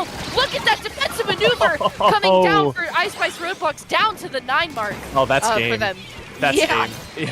Yeah. Wow. Wow, how the turns have tabled in that game. Yeah, for real, for real. Yeah, incredible push there from Ice Spice. You know, I don't know. They're keeping us. Both of these teams are keeping us on our toes. I think Zenith started it off with a few key picks, and Kalana as well. Their positioning to help that push move forward. Of course, they had a major uphill battle to go with 5th Gen, you know, getting that insane triple, which, you know, allowed Catcaller just to walk into get the checkpoint. So, yeah, these last final moments, getting wiped out from Catcaller, the worst thing you could possibly do here. I mean, you just had your shot alive, and they're going to go down, and there's no contest here. That's an easy walk-in slam dunk. But yeah, with that, Saf, this is bringing us to our first Game 5 of Proving Grounds 26 here tonight. Going back to the museum. So like you said, there's more sight to be seen, a new mode, and we are bringing some clams this time around. We will see who can punch their ticket into the winner's final top 4. Yo, shout out to Kalana for just throwing that juice out in those final moments. Just for the heck of it, you know? Just for the heck Like- of it, just for some insurance. Just worst case scenario, we go down, we're juiced, we're back in this. Like in case there, like, and I think too, that's also, I mean, other than the fact that like if I have a special, I'm just going to use it. But in that moment, that's one of those moments like, let's say the Rainmaker who gets, let's say they get splatted, like climbing up to the podium. You're going to want your players to be jumping in as quickly as possible. You are going to be feeding at that time. You want to feed in those Some people moments. call it unnecessary. I call it thinking ahead, Falco. Oh, it's always thinking ahead. Let's be more like Kalana. Be more like Kalana in that moment. But you know what? All right, Game 5, back to the museum. We're playing Clan Blitz. E-Leader is now coming back out. Only a slight change coming out from Ice Spice Roadblocks with the change in the T-Tech that we want to use. So we're opting from the V-Shot over to the T-Tech. So we're opting for the Tri-Strikes here. Really good clearing mechanics for that. And actually, 5th Gen is going to opt to change the Stamper again back into the Crab Tank. So you have a lot of range to be utilized coming out for Catcaller. You have the Trizuka, you have the Crab Tank, and obviously you have the E-Leader. So they have a lot of range. They have a lot of close range combat technique, and as you can see, Twig getting a nice pick, opting to try to get a second one, but you also have a lot of long range that they can utilize when they need to. But as Clan Blitz goes, it's kind of just a firefight until one team can get the advantage, the economy goes up for either team, so it stays pretty neutral within the first minute, unless you get insanely lucky. But there is a Crab Tank going to be coming down for Catcaller here already. As 2 members of Ice Spice Roadblocks go down, it looks like maybe a couple other members might be hurt. They have to back up to the platform here, as especially they do have a Power Clam online, so they got to be counting their blessings here. They don't want to give any more space over to Catcaller. No, Catcaller's got a ton of space they're working with, and you know, having one claim at the ready, I don't think they need more than one claim right now. You don't want to put an unnecessary target on your back at this point. You know, they're going to be fine with their claim management. So I think they're doing everything correctly now. And of course, having Evelyn up here on this mid spinner is going to be great. But now that Bubble's going to be online, and that's going to force members of Ice Spice to kind of push back towards their basket. And I mean, that's what's going to allow 5th Gen with the Crab just to kind of shred it and shred everything that's going that way. So the basket is going to open. Catcaller now going to be scoring. Quite a few claims are going to be going in. They're going to be breaking that crucial 60-point mark that they want to have down. And 5th Gen is still alive. They are doing such a good job staying alive and now able to push up even a little more. Catcaller now trying to manage their claims, and they're doing such a good job with this. Could be in a position to get that one push KO. A few more claims are going to be online. We see Storm is going to pick some up. They're doing fantastic job getting their picks, but it's going to be just about managing these claims. And one of them gets ricocheted. Okay, Storm wisely opts to just throw it upware to a teammate, and they're going to be keeping this alive. But now, with a few members down, I don't know, Storm's just doing a lather, rinse, repeat right now. Yeah, Never I mean, went clan down. spots were in their favor, though. I mean, did you see that? They went back to the same spot like 3 times, and there was clams there every single time. So as soon as they were getting thrown in, they were spawning back in just as quickly. So really, not only a great push coming out from Catcaller, and they're actually going to continue it, Falco, as the basket is now popped once again. But, I mean, the clam spawns at that point were in their favor. I mean, the stars were aligned once again for Catcaller to be trying to continue their push there. And wow, Twig getting an awesome Zuka pick, making 2 at that from behind that pillow area. I mean, just frames difference for them to try to make that shot from behind that pillow, and they did it twice. I mean, what? Yeah, and that, you know, that could have been the knockout win for them. Of course, I can't tell these players how to play the game. Obviously, they have a lot more skill, but like, they were in a position to get the win during that push, but they were going for the kills instead, and that's always a hard thing to balance. Okay, so now Twig just needs to get 2 of their claims in. They're going to take on one of the members' power claims for him. They're going to go down. So now this gives Ice Spice a little bit of time to breathe, and they're trying to make quick work of painting. There's still some room that they need to go, but 5th Gen looking for okay, they're getting the flank. Already has 5 claims pretty close to the enemy plat here. Now going to be juggling some claims. Oh, no, they're going to go for it. They're going to be in before Ice Spice is. Yep, they are. So they just need 2, and it's just going to be 5th Gen who's alive. But no, they're going to be going down. But Ice Spice, they didn't paint the drop at all. The drop was unpainted, which allowed 5th Gen just to kind of push up there, and even they went towards the basket, had to pull back to get more clams, and then just pushed back in again. So that was really incredible. But yeah, now Ice Spice has a major uphill battle if they want to try and make some miracle pushes in this game. Yeah, they do, and they're just trying to fight to maintain space right now, Falco. I mean, every time that you can see, this side of the map is really green for sure. Like, I don't knock that at all. But you can see that Catcaller is so quick to come back in, they waste no time. But Bab is going to get a good pick, though, off that crab tank. They don't want to allow that crab tank to do any more damage than they already have. But not when you have Twig also pulling out that Trizuka, and especially with Bab having a target on their back holding onto that clam. I mean, it's open season for 5th gen and for people like Twig who can optimize the space that they have to push forward. But, I mean, those 2 power clams are still going to be online, though, for Ice Spice. They want to try to hold on to their economy as best as they can in case that they're able to make a push and clear some space, but as soon as they try, there's Evelyn to try to push them back, and they're gonna halt push onto the platform as best as they can here. That bubble is gonna come out though, providing a little bit of defense, and Bab is going to finally make the pop in overtime here. But will they have the clams or the people with 3 members down? I mean, it's just Bab here. It is, and they're going to prolong it a little bit, and that's going to allow time for members of Ice Spice to at least jump in and get something going. But no, it's not going to work. But again, a situation of what else are you going to do, you know? So, wow, what a crazy ending. I mean, what an amazing game for Catcaller of just, we're going to open your basket, we're going to prolong this score for as long as we possibly can, do that 2-3 times. And just make you struggle. That was the strategy, make you struggle. Of course, there's no wrong way to win a game, so a well-deserved victory here. Now let's take a look at the last final moments here for Bab. In the overtime push, they finally break open the basket, and I'm even amazed they got some of these claims in too, you know? But because they were able to hide, I'm going to give you 1 jump. Let's at least get some bodies in here, but of course it was just the roller coming in for the wipeout. And yeah, Storm is just says, thank you, come again. We're moving on to the next round, and yeah, Catcaller, an impressive 3-2 victory. But Saf, 3 of the 4 quarterfinals went to a Game 5. We wish we could have shown you all of them, but hey, we definitely got a fantastic game that we just saw, and you guys can see it on the board. It is only that middle game that did not go to a Game 5. It went to a Game 4 instead. So a lot of strong play here in our top 8. The quarterfinals of winners bracket, but yeah, ultimately it's going to be Go, Revolution, and now Velocity. Velocity and Brotherhood, they're tied as well, so they're currently playing their Game 5.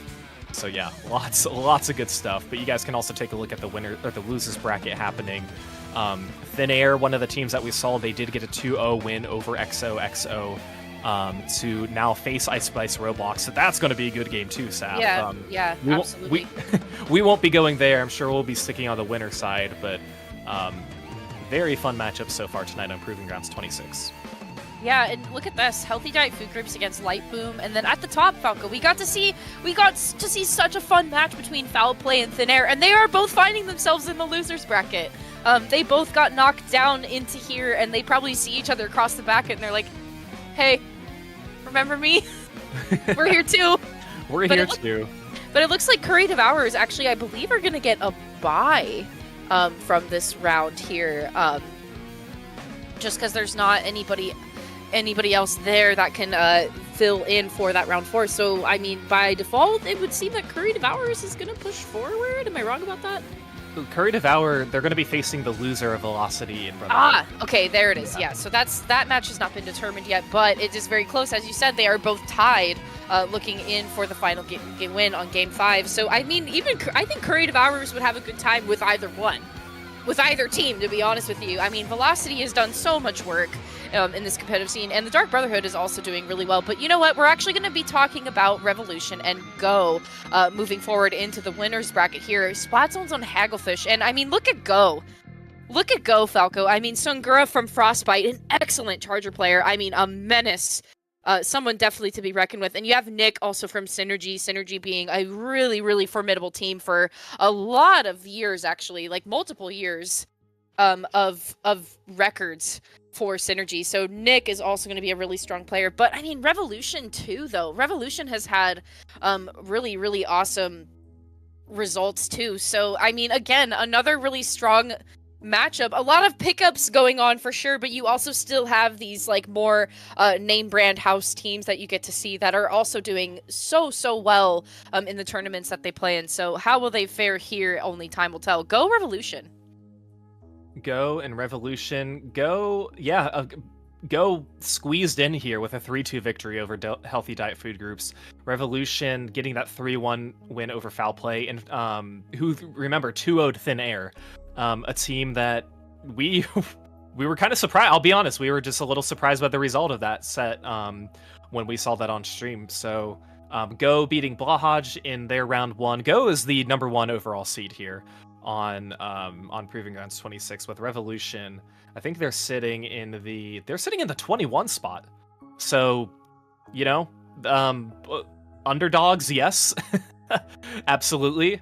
Here in our winner semifinals, and like you said, we'll be starting off with Splat Zone's Hagglefish, and if you like the crabs that we saw before, we will probably see more. This is a very crab-friendly map that people always like to use. Crustaceans welcome. Crustaceans are welcome here at Hagglefish Market. You might seem like we're eating those crabs, but no, you can use the crabs. So, just, you know, we just want to point that out. You can bring your crabs. We won't eat them. So I mean, you can if you want to. Like, I mean, to be honest with you, I would. I'm a seafood extraordinaire myself, but I mean, looking ahead, okay, we got some variety, we got a little bit of change, we got some spice being added to the market, to our things that we're going to be picking up from the market here. So you have the Vanilla Bucket coming out from Nick, which is fun. But over on the other side for Revolution, you have that Rapid Blaster as well. So a lot of poking damage to be had and a lot of space to be had. And if you're Revolution, you really want to be pushing forward with the amount of paint that you have, because boy howdy, I mean, Go is a really strong opponent here, Falco. So you got to be mindful of what you're trying to do. Always got to be on your toes, and Shiroko is getting a nice pick there on player. They're going to be looking for one more. K91 able to take them down, so this will be their first opportunity to cap, and again, they're not, like, building up this crab. Shiroko is just like, okay, we're going to get our crab, I'm going to get myself in a position, and we're gonna launch and unleash. And speaking of launching and unleashing, they're going to be using those tri-strikes as well to try and push forward. One of the flanks is already seen on the side of Revolution, so they're trying everything they can to stay alive, but 2 members going to go down, 3 members, it's just going to be K91 who's the Rapid Deco, and they're going to be pushed back here, but can Nick Slosher take them down in time? No, they can't, but Go now sitting in a very good spot. I say, if you put Nick in a position right under these ledges where the Slosher range can just really poke anybody, it's going to be really hard to break back in. Yeah, I mean, Nick is in a good position to be doing just that. They spread out their tri-strikes really well, too. You can see the members of Revolution kind of scrambling to try their footing and try to see if there's a different position that they could try to take. But when you have tri-strikes coming at you, and then you also have 3 different members of Team Go to worry about that are going to be opting to push forward, it could be a really scary thing. But look at Shiroko here. I mean, it was getting a little dicey there for Go for just a moment there, because you only had the Charger Sangura left, but Shiroko was able to jump back in really quick and be like, hey, you leave my pal alone, and they got a nice pick right at the end. Yeah, I mean, Revolution, they were very close to capping, but I think they had 1 player go down, and then you had some strikes online for Go, so it's like, okay, well, that's kind of the end from it. So a dominant win there for Go, and, you know, I thought Nick was going to do a little more by the ledges, but I don't think Revolution had many players drop where Nick was expecting them to, but it was right here where Revolution, I was like, are they going to get it? Are they going to get it? But no, it was, then I saw the strikes and I saw where Shiroko was located. I was like, okay, nope, that's their game. That's their game. They're going to be winning game 1. Yeah, absolutely. And not only that, but I mean, you could see Nick opted to jump out here. A lot of Revolution was pushing forward at that point, so I think it was good. Overall, it was a little bit of a risk, but it was definitely calculated, because you can see Shiroko trying to push up, and those tri-strikes immediately coming out. So Nick jumping out was ultimately a good call for Go to maintain the zone in their control. But you know what, Falco? Game 2, we're going down to all reliable. It's Tower Control and Inkblood Art Academy. This is supposed to be a counter pick for game 2, not the actual map and mode for game 2. But you know that we don't. I don't know. I don't make the map list. Whatever. We like just it. Work though. here. Yeah, I just work. I'm just contracted to commentate. Yeah. But no, we're gonna be moving on to Tower Inkblot. Again, a little hard to take away from the first game with just kind of how quickly it went by, but it just seemed Go was one step ahead of Revolution the entire game. I think that's what it came down to. So, of course, I'm sure there's going to be some adjustments on the side of Revolution. At the same time, you are facing the #1 seed. Yes. So there might be some things that are kind of out of your control whenever you're deciding your comps. But hey, again, anything is possible. The seeding, it's just at the mercy of whatever the TOs decide. We are not the TOs for this SAF, so we can yell at them if things go haywire. Oi! That's exactly what we'll do. But yeah, Revolution hoping that they can, I would say, contest a little bit more. I don't think they really controlled the zone much at all in that first game, so we'll see what adjustments that they make going into the second game. Like we said, tower control, ink blot. And on the side of Go, bringing out the blaster. Yes, bringing out the blaster. I believe that one is that's the vanilla blaster. And we're having that the double gal comp again that we have seen from the first set on the side of Revolution. Yeah, and I kind of like that here because, I mean, if you can line up your killer whales well enough to where that you are kind of trying to stagger them to the best of your ability, that can be really advantageous because it gives Go no room to stand on it. They can't get comfortable, and especially when you have such a skilled charger player like Sungura, you don't want them getting comfortable. You don't want them having a spot where they can set up and feel like that they are in an optimal position to get picks there. But look at this. Nick was trying to go down and trying to displace the blaster, and the blaster said, no way, I'm not going to let you do that. Not going to let you do that, Star Fox. And they were able to go and be successful in the fight there. The tower was about to move on to that first checkpoint for Revolution, but Go able to break back out and break out quickly to try to flip that around and turn the tides a little bit. But with only one member of Go being able to do that and try to take in the fight, I mean, Revolution is going to follow up with at least 3. And look at this. I mean, Kun is in a good place to try to be pushing up here. They're going to keep trying to throw that wall and trying to shield that line of sight from Sungura there so the tower can push forward as best as possible. But if you have Shiroko on that crab tank, though, I mean, it's just going to shred through there as it did.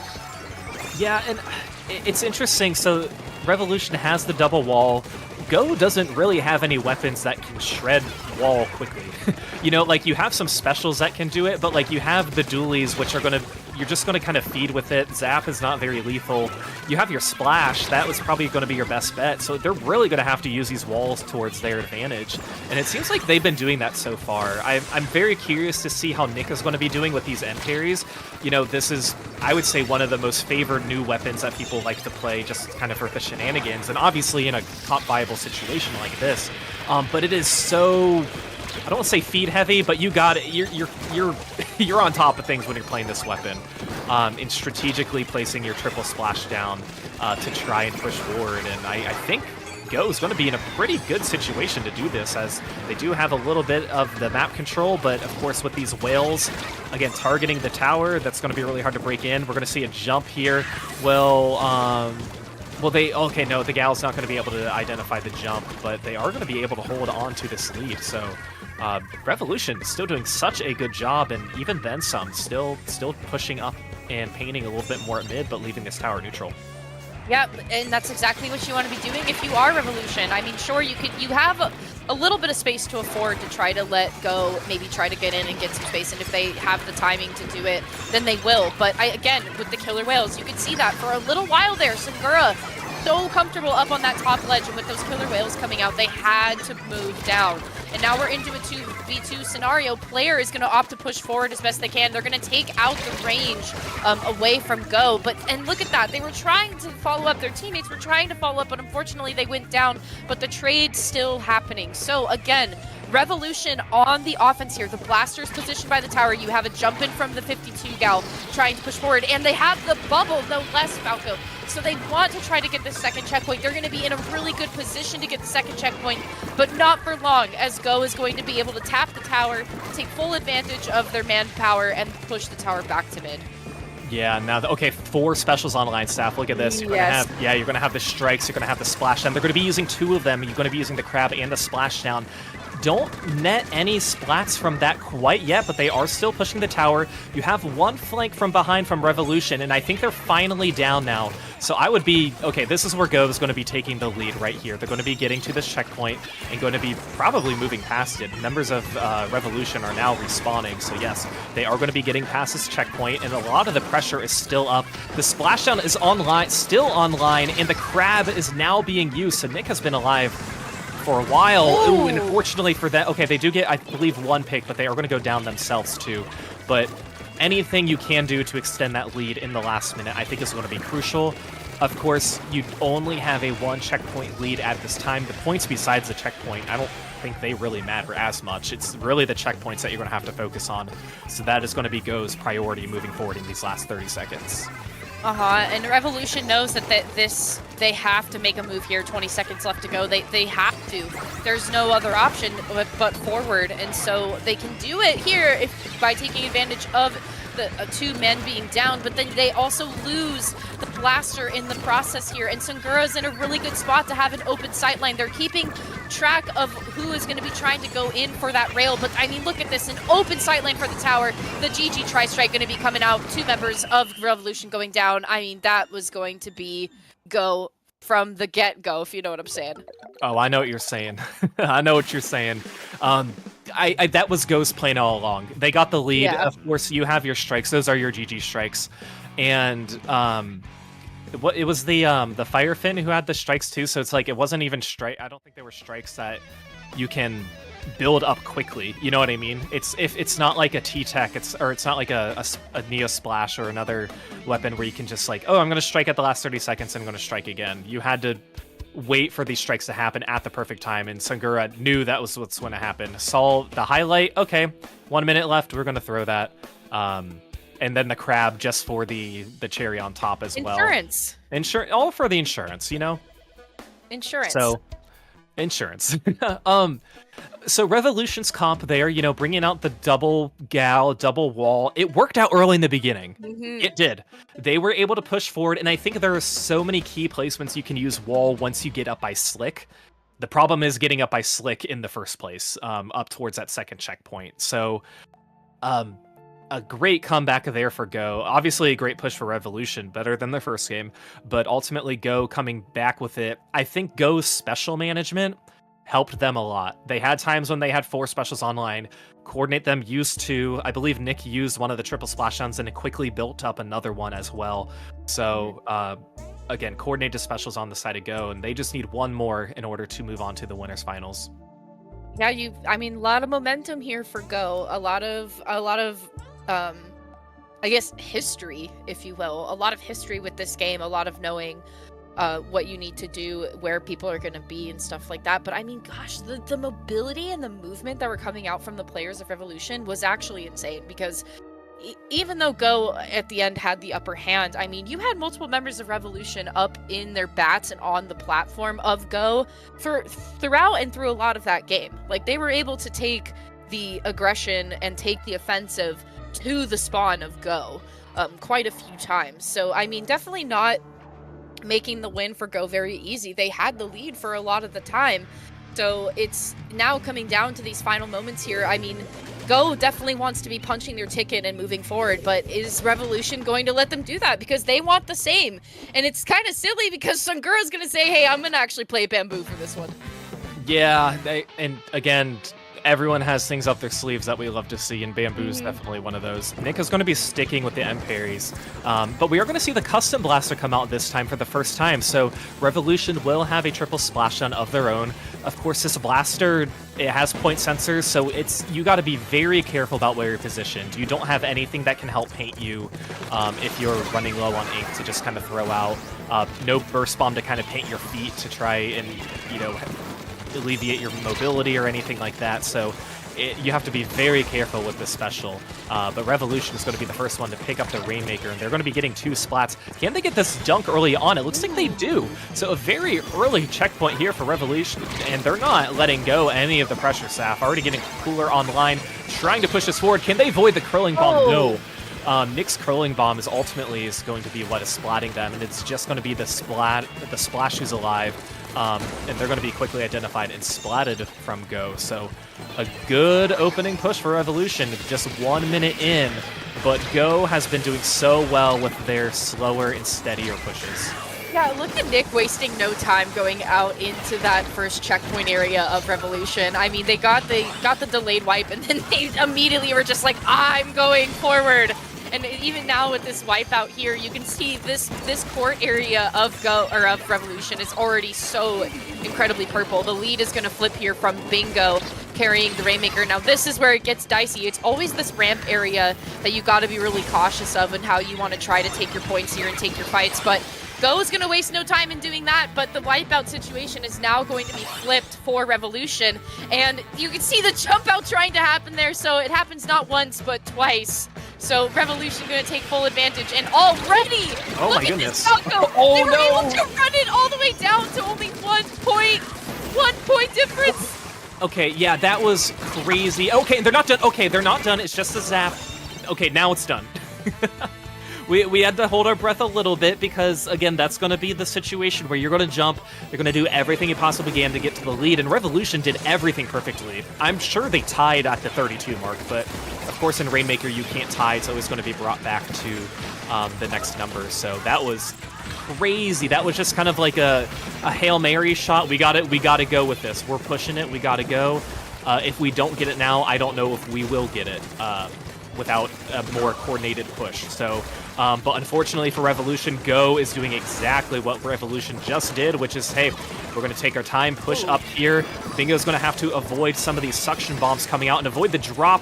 Who's going to be dropping? That is going to, I can't tell what player that is on my screen, is going to be pushing up. That is going to be Freeze Monk, who's going to be getting that splat. So Go with another good push in South. This one is going to keep us on our toes for the next 2 minutes. I mean, yeah, this 1 point difference is absolutely huge because Revolution, I mean, they were so close, and you're probably right. We remember it was definitely tied at the 32, but I mean, as Splatoon goes, they're not going to let you get a tie, Falco. I mean, come on. What excitement is there if it's a tie? Unless you're in here at a set point and you're Revolution trying to keep the set going, of course. And now finding themselves at an advantage here, they're going to try to opt to push forward and take full control of this ramp area and trying to get in through the closing area here. But you can see Bingo was trying to follow from behind, but the members of Revolution were not going to let that stand. But you still have so much aggression here coming out from Go, out from the spawn here. I mean, the jumps for them are coming in. Nick is going to try to get this Rainmaker to, or not Nick, excuse me, Kay is going to try to get this Rainmaker to be popped here. And they are going to try to throw out the point sensor to try to mark the members of Go. They got to be on their toes and watching where they're going to be, especially if they want to try to flip the lead with only a minute left to go. But they weren't keeping eyes on Shiroko, as Shiroko is going to take the Rainmaker into a better spot for them off of that platform. They don't want any more space to be taken. Too comfortable, too close. Yeah, and that was really crucial for Go to drop that Rainmaker. I want to talk about the use of that splashdown, though.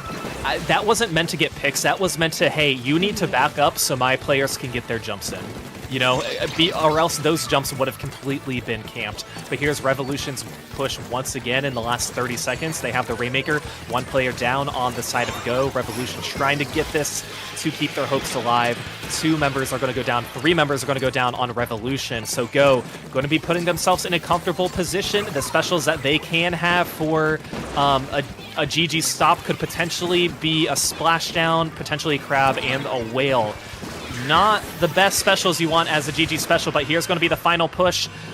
We'll see which player is going to be pushing forward. Player is going to be the one holding onto the Rainmaker. They're going to want to try and take out the bamboo first. One's going to go down. Player's going to be forced to back up, doing some funky stuff, but unfortunately for them, it is not going to be in time. Go is going to be winning the set, moving up to the winners finals, and they'll be the first ones to punch a ticket.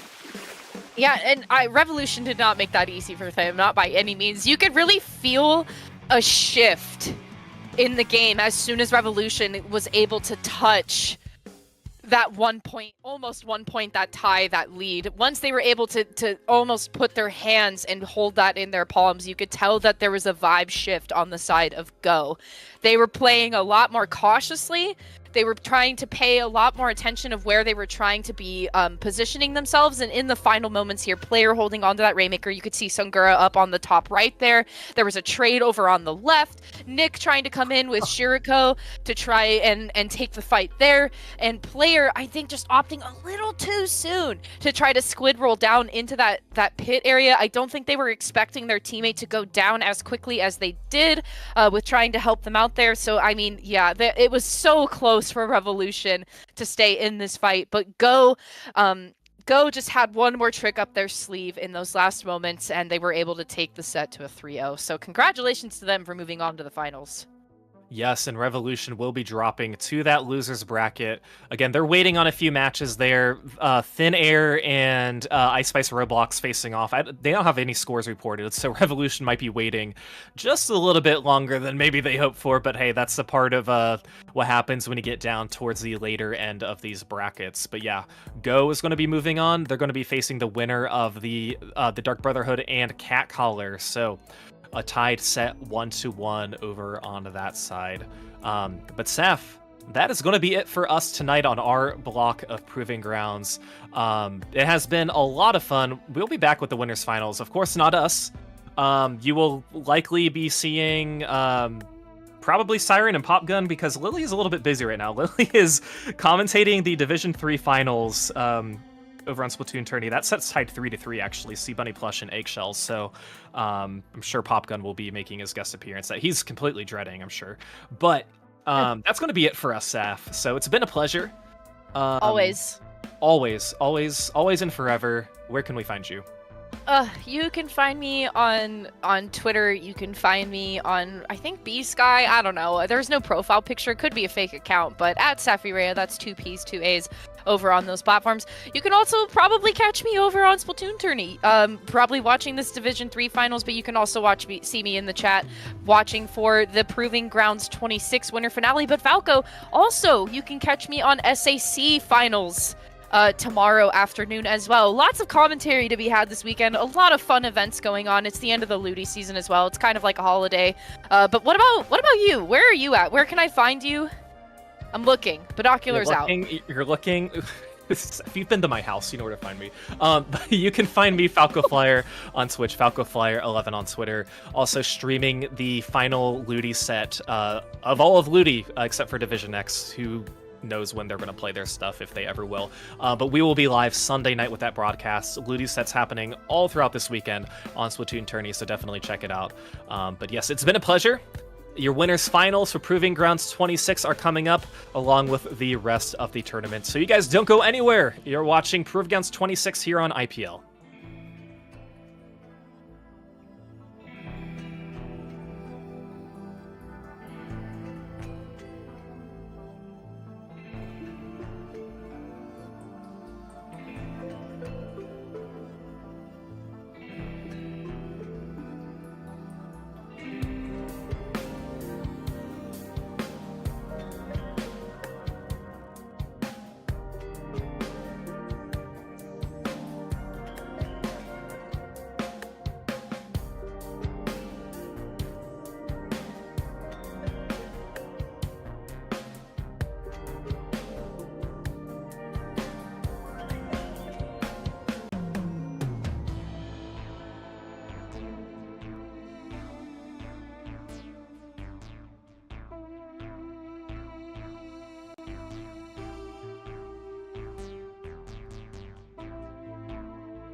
Hello, everybody, and welcome back to Proving Grounds number 26.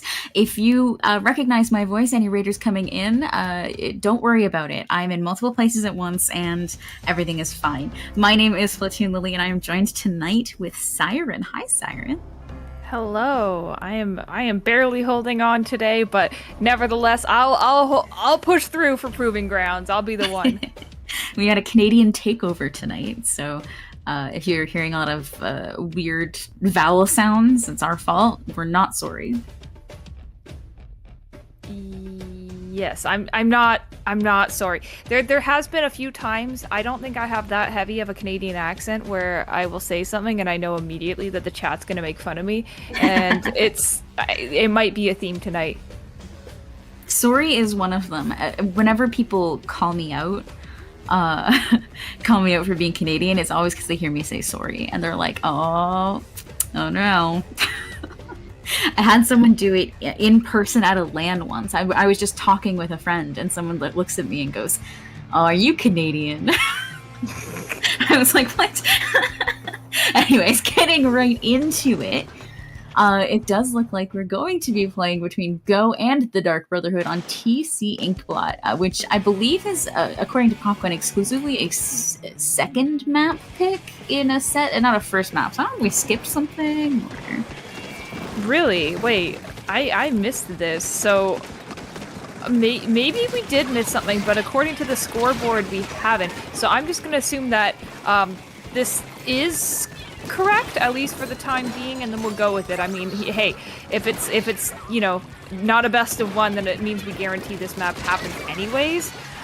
So as long as that's the case, then I'm sure it'll be fine no matter what happens here. And speaking of matter of what happens here, I'm serious waiting. I'm just waiting for something to happen. And right now we're just kind of trading souls back and forth and waiting for someone to touch the tower. Go is going to be the first one to tickle that tower a little bit, but not too far. We're going to get a little caught up around this first checkpoint and go a few down, as 2 down already, and the remaining member's going to have to back up and give up the rest of that before they completely wipe out. Never mind. Yes, quite a comeback here from the Dark Brotherhood. As you can see here, Adapt has moved up all the way up into this right side of their base here, not quite getting any sort of reward out of that shark immediately, but looking like they're scrapping a little bit with the baby jail. Hi Bingo is going to be able to get out of that, which I'm kind of surprised Adapt was not able to get rewarded for that whatsoever, but I guess maybe choosing to not get too greedy with it and staying alive instead is going to be ultimately the better play to do in the end when your team is pushing up and already getting down to the 41s, the 30s in their very first push of the game. 3 members down the side of Go means that this is going to go even further. We might even break this third checkpoint if we're not careful. Or are careful, depends who you're cheering for, I guess. Dark Brotherhood coming out with some specials to reinforce this push, and already counted down to 6 on that checkpoint, but looks like we might lose some of that Zuka taking out a few members and doing a really good job of pushing the rest back. So they are able to stop that tower at 18, but it's a little too late, I think, to be too effective. 18 is and can be a winning push on this map. Huber having this super pinpoint awareness of where all the members of Go are at the moment, spotting out one of them coming up on the side of him there, which is a really good job from them as they've held up this aggression here onto the base of Go. It doesn't look like they're going to have much of an easy time breaking out of this chokehold. Once again, Dark Brotherhood rearing up to make another push with another wipeout once again. So it's really just, you can see this active grind and painting style that indicates that they're building up for specials and trying to make this push the last one they'll have to do for this entire game. And honestly, they're doing a fantastic job of it. There's so much pressure coming out of Dark Brotherhood here. They're holding incredibly key points on this map and doing a fantastic job of giving up enough ground to get the team back together, but not so much ground that they lose all control. It's really a nice representation of the give and take that you have to do when you're on aggro. Yeah, we have been seeing a lot of this back and forth here so far. Go finally getting a semblance of mid here as they're able to push up a little bit, but you can kind of see a bit of hesitancy. They don't really know where people like Adapt are going to be sitting when they don't have all the coverage that they require to get out of this specific position. And that can be the hardest thing about Inkblot, is when this map is so wide and there's so much space in the center of it. There's a lot of spots for people to shark and get behind you. So even before you think about getting into the enemy plat, you kind of have to consider those options as well. Otherwise, you're just going to be completely exposed. And you don't really want to be completely exposed, especially when you're playing against something like a pencil, for example, or a crab. Things like that tend to go incredibly poorly. I just want to take a moment here to mention Zen's crabs. So far have been incredibly nice this entire game. Controlling space very well and then getting some really nice picks on top of it. It's just really good positioning and really good timing on those crab pops. Yeah, and you did, I will comment on that as well. You could see the way that Zen's usage of the special has adapted based on the game state. You could see that last pop there a second ago was more so to maintain what the Dark Brotherhood already has, rather than going for like a straight aggression or trying to go for picks. It's more of just like area control rather than anything else, and that's really something that you can see the playstyle shifting to, is just this maintenance goal rather than, you know, let's go for the risk and let's go for the push and let's get more points, because that's really just not what they need right now. Absolutely. Right now they just need to maintain, and these trip strikes here at the end of the game are really going to do just that. No one gets to touch the tower. No one gets to have fun. This is it. Game over. Dang. All right. I mean, a very dominant game for the Dark Brotherhood overall, but it's one of those matchups that I think I've seen a lot of times throughout PG, where some teams do exceedingly well in certain modes based on the fact that the objective has to move around, and some teams are just not able to get into the spot to do it. However, I do think in modes like zones, Go might have a bit of a stronger prevalence due to the fact that they don't really have to move up too far, and that was really where they kind of were stopped the entire time this game. Yeah, it really did feel like they really couldn't even get past that first checkpoint. It felt like every time they approached it, even, they just got completely shut down by just a wall of Dark Brotherhood. And Go just struggled time and time again to have the people up and the specials ready to go at that moment to keep things moving. And maybe we'll see things change a little bit more in some of the more static maps, potentially. But before that, we have to go to Rainmaker Scorch Gorge, which is the opposite of a static map. Yes, absolutely. Yeah, they do risk not even being able to reach something like that. Splat zones on an unknown stage. I'm not entirely sure what this format is. Don't tell me that's Bluefin, because I will just rage quit this cast. I'm kind of hoping it's Robo. Yeah, from on high we hear it is Robo. So we will be seeing zones there if we get that far, which will be exciting to see. I guess it'll be my first chance to see Robo played in a tournament properly. So that'll be exciting. So I'm going to need Go to pick it up here for the next couple so we can get there. Yes, I mean, hey, at least take one of them, and then that way we can see it. Yeah.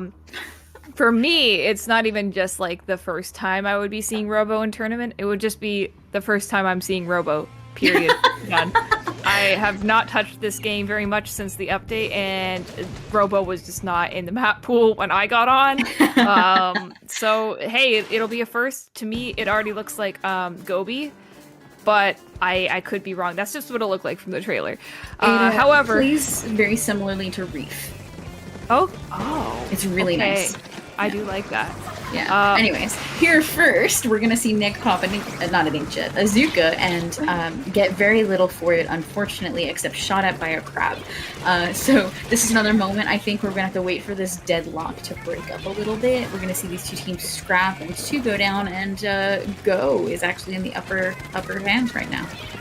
Yeah, and I do feel like we saw something similar to this in the beginning of the other game. It's just a matter of maintaining what they have working for them right now. And it looks like one of the members of the Dark Brotherhood actually did get behind them. So Nick opting to not go to that fight and not give Apple too much attention on that 52 gal behind them. But it seems like, oh, okay, actually, Go comes out on top, but at what cost, right? It's been a while now. Cuber's had time to build up this Inkjet.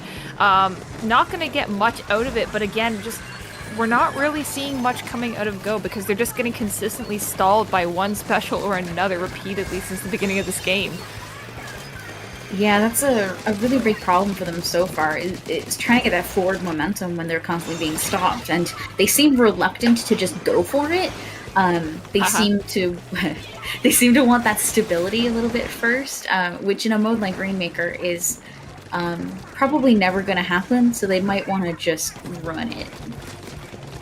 Yeah, Nick trying to do that same approach of flanking behind, is able to get the pick onto Apple here, does spot out the Tacticooler user, but is much more interested in this ballpoint coming out of Zen on the far right here. We're going on a bit of a kill streak, but members of Dark Brotherhood seem to be continuously jumping in. It's just going to be that Tri-Slosher left onto the side of Dark Brotherhood. They know exactly where they are sitting. They are super weak. That's going to be a trade.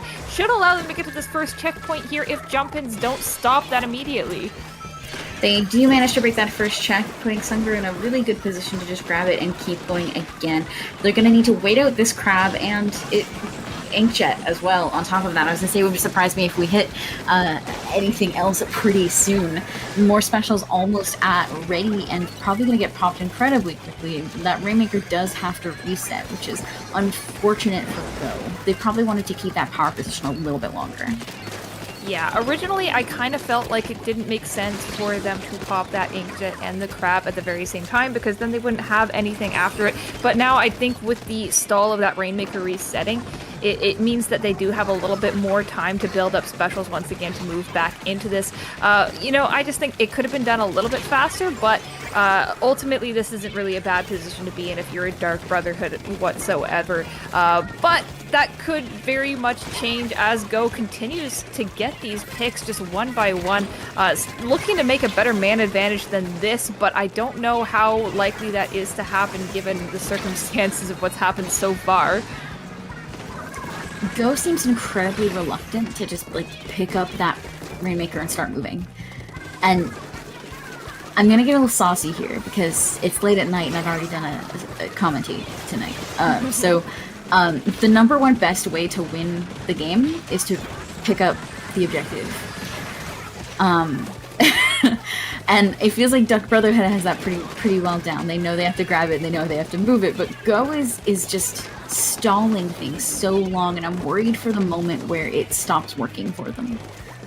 Yeah, games like this do get me quite anxious just from being in that position before where it's like, okay, we managed to pop that Rainmaker and get it to the first checkpoint, but then in overtime our opponents have done what Dark Brotherhood just did now and break that first checkpoint, and it's like, okay, we know where 3 out of 4 of them are we gonna that one person could just be hiding in a spec, so we have to play it extremely safe here. We can't let that Rainmaker get popped in overtime. We have to stall it out because literally it could just go terribly from there on out. The second they touch that Rainmaker on the pedestal after reaching that checkpoint means it's going to be a lead switch down to 67 because it looks like there's another point of leeway, but it's really just a tie and it's just a priority of who got that first. So 30 seconds left to go. Nick is going to be trying to get some more man advantage before Go gains enough confidence to grab this Rainmaker and get some more points on the board. They're near that checkpoint, looking like they're trying to pass it and gain some more points, but again, they just haven't crossed it at all yet. It's just sitting there. This is another moment where we need people like Shiroko and the remaining members of Go to just back up and stay alive. They can't afford to go down right now because they don't have a confident lead. They just don't. And they have a lot of paint in mid, but that's not going to secure a win if the Dark Brotherhood gets all the way over to the left. So we're going to have to see how Cuber can try to run this Rainmaker over, and we're going to see if Go can maintain the hold and maybe get a nice flank in to try to pick off this Rain. Zuka might do it. No. It's a little rough looking at this as well because, you know, with the pencil and everything, they're going to be able to cross that. That's literally exactly what I was talking about, you know? It's these one tiny little point leads, and I think this could have been avoided as well if they had maybe even just gone for like a, I don't want to say it but like a kamikaze push where they're just going in to get lead and they don't really care if that Rainmaker dies in that moment. I think a lot of value was put into the fact that it's like, okay, we want to actually get some real points on the board, but you have to evaluate your win condition pretty much every minute of the game in Rainmaker and see how that changes based on the timer and what is realistic. And I think just the difference there was maybe trying to evaluate like a higher number push more than just a push, period. Yeah, especially when Nick was creating so many openings on that right-hand side. They had a lot of opportunities to grab that Rainmaker and move it to get anything past that just checkpoint lead. Because a checkpoint lead is never a safe lead on any map. Mm-hmm. So, unfortunate for Go, but we did see throughout the game a little more persistence and some more signs of life from them than we saw, I think, in the first game. So we definitely saw them pull up and get their footing against Dark Brotherhood. And if they can do that in a game like Museum Clan Blitz or Zones Robo, then I think they have a chance of taking this to Game 5. I totally agree with you here. Clan Blitz on Museum is one of those very unique stages in this game that I will say is harder than most others for a lot of teams to get a actual push on. Like, they might cheese a power clam once or twice, but the real differential that takes teams apart from each other is whether or not they're able to get worthwhile pushes on this map. And that is, you know, it is raising some alarm bells for me in my head with Go, but we did see in that game they did have a lot more opportunities to push than the Dark Brotherhood had. I think the Dark Brotherhood picked up that Rainmaker maybe once or twice, and then they got what they needed out of it, where Go had a lot more smaller ones and just it was incremental that game. For Clan Blitz, that can make a better impact because no matter what, if you're dunking a power clam one at a time, you should still be getting points added on. Whereas Rainmaker, we're starting with 7 people in the game, it appears. So this one is going to be a bit of a wrap and just restarting from there, unless we're throwing in the towel. But I don't think that's what's happening. Yeah, definitely not. The other thing to pay attention to on especially Museum is how much power you have controlling the spinner area as opposed to controlling mid on Scorch Gorge. Mid is fairly open. There's a lot of opportunities to flank and get into it, but Museum spinner area is really hard to break into without quite a bit of resources. So I think if Go can take that same resilience that we saw from them in the mid of Scorch Gorge and apply it to Spinner Museum, we'll see a lot more impact.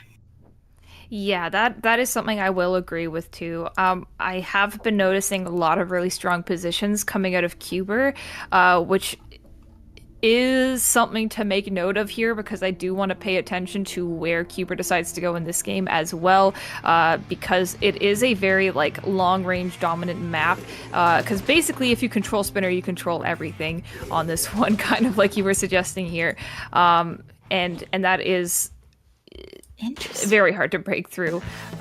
So once again, we are looking at maybe a bit of a range advantage coming out of the Dark Brotherhood here, and some very early paint coming out onto mid.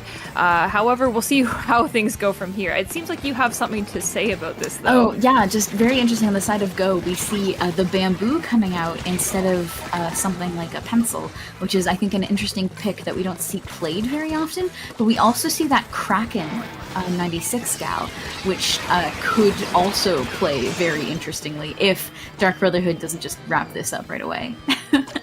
Yes, Dark Brotherhood coming out with a very early push on this one. Having control of that spawn spinner for your opponent is incredibly dominating, especially if you have that splash wall up there that really limits your opponent's options on how they're going to reach you and fight you and take you on in this situation here. Apple doing an extremely good job of just holding back the other members of Go. In the meantime, they've already broken through half of the objective of this game so far. It's only been about a minute, and we're down to 44, and you know, going back to what I was saying before the games as well, that kind of push on this map is pretty much like you can just sit down in your lazy boy lounge chair and just chill out for the rest of the game really reliably from here on out if you're confident that your opponents are not going to be able to just int you constantly. Yeah, absolutely. Oh, Nick unfortunately getting picked out there in mid-air as they tried to jump out with that football and the soda buff. Very unfortunate. But, I mean, Museum isn't a map where the clams take too long to spawn on, and they're fairly concentrated in mid, so it shouldn't take them too long to get another football up. And if they don't start locking pods, I'm gonna... I don't think I can say curses. I'm gonna cut someone. I don't know if we're allowed to say whatever. You know what? It's proving grounds. We'll deal with it until the year 2024 when Nintendo comes to curse us all. But until then, we can have fun. Bingo has come up here on that left side, is looking to defend from every angle. But again, defense is really not what they're going to be going for here, though. Ultimately, they do have enough time to sort of bank on the fact that Dark Brotherhood might get a little bit greedy with this as you see them moving into the plat once again. So if they are able to hold up their defenses a little bit better this time and prevent them from getting into this exact same spot as they did, they do predict that and are able to take them out with that combination of the bamboo and the Kraken at the same time. This actually could be a bit of a retaliation coming out from Go here. A couple members of Dark Brotherhood going down here. Apple not even having a power climb at the ready, but is gonna fight for it anyways. Yeah, Dark Brotherhood heard us talking about how important plat pressure is, the spinner pressure is, and Apple just said, what if I just went on a massacre? And what if I took them all out? Made some apple pie. And really, truly just did that. Cuber doing a fantastic job here holding this top mid area. That Zuka coming up from Nick gonna get a little bit of impact, and then it moved some folks, but not so much impact that it took out 4. So, you know, like a nice little middle ground. Yeah, I really like this spot that Cuber has taken. You can just see the insane reach that Pencil has had so far. Just being able to reach people, and even though it's not really a one-hit KO, it does force many people to retreat out of these positions that would normally allow them to defend on this map. And that's really all that's required for teams like Dark Brotherhood to get into these spots to begin with. You do see a couple members of Go coming out from behind that wall there. That is going to be a wipeout finally. Dark Brotherhood only making it out of that with 1 extra point added to their lead total. So if Go is able to make something out of this, they could have a potential to take this back, and I would say 1 or 2 pushes so long as they get that overtime. They really need some specials and some picks coming out right now. Apple gonna get demolished by the Kraken, but not before taking out Nick, and Shiroko doing a pretty good job here with that Kraken, but unfortunately it looked like the rest of the team for Dark Brother just slipped in behind them and took out the remaining members of Go. So what looked like it could have been a promising push, unfortunately just got piled on. Apple sharking over here on the left-hand side, gonna get a beautiful pick on Shiro, and maybe another on Nick as well. Just really just keeping them down. I think Apple has to be one of my MVPs for this game. That's a triple now for Apple, and could be a delayed quad, is a delayed quad, and this might be the end of the game. Enough clams coming in, 1 more needed, and that is game for Dark Brotherhood. Dark Brotherhood taking that in a 3-0 set, but it is just one of those moments where it's like, some people, they put it in their sendo bio, they're like, this is a copium set, and I'm not saying Go is going to go ahead and put this in their sendo because it just kind of, that would look really sad, but I would be like kind of copium if I was like, oh hey, like I really want to beat this team, and these games, like they just felt very winnable, even though we didn't take any of them. Because that's just how I see it from like the third person, is like, this looks very winnable for a team like Go. It's just the 1 or 2 elements that were just missing or not quite clenched out of them in this exact moment. But and we did see that shine a lot in that second Rainmaker game. It's just those last minute, just these short decisions that change everything there, and just composure overall.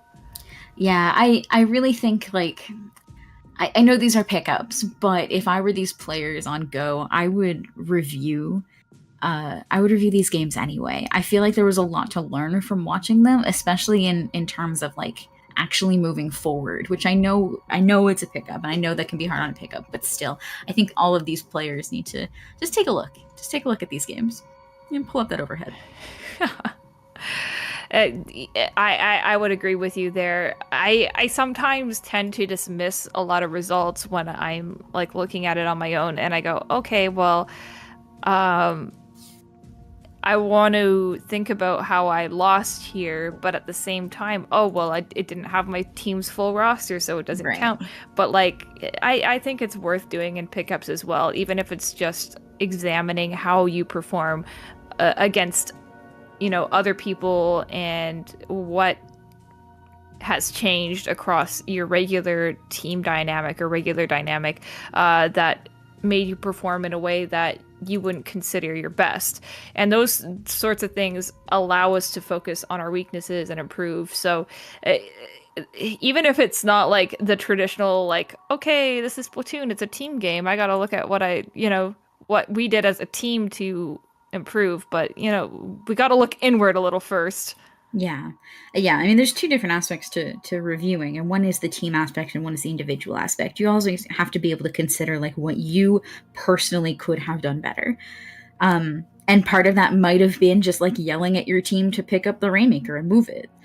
And part of that might be acknowledging that like maybe you could have moved it, Mm-hmm. But yeah, there's an importance to reviewing your own gameplay on its own, even if you aren't in your proper team setting. Yeah, for sure. So looking at this bracket here, I'll be honest with you. You were busy before you got onto this mic as well. I was at work until about 9:30, and then I drove home, and then I started commentating. Like, I was getting my food heated up when Popgun pinged me, and then, I was going to get more food, and then we ended up sitting in VC for like 5-10 minutes anyways. So here we are. Not incredibly familiar with the teams that we're looking at. It looks like it's a lot of pickups this week, and like Japanese names. So that's Koro no Fanku. I don't know what is going on there. But they did beat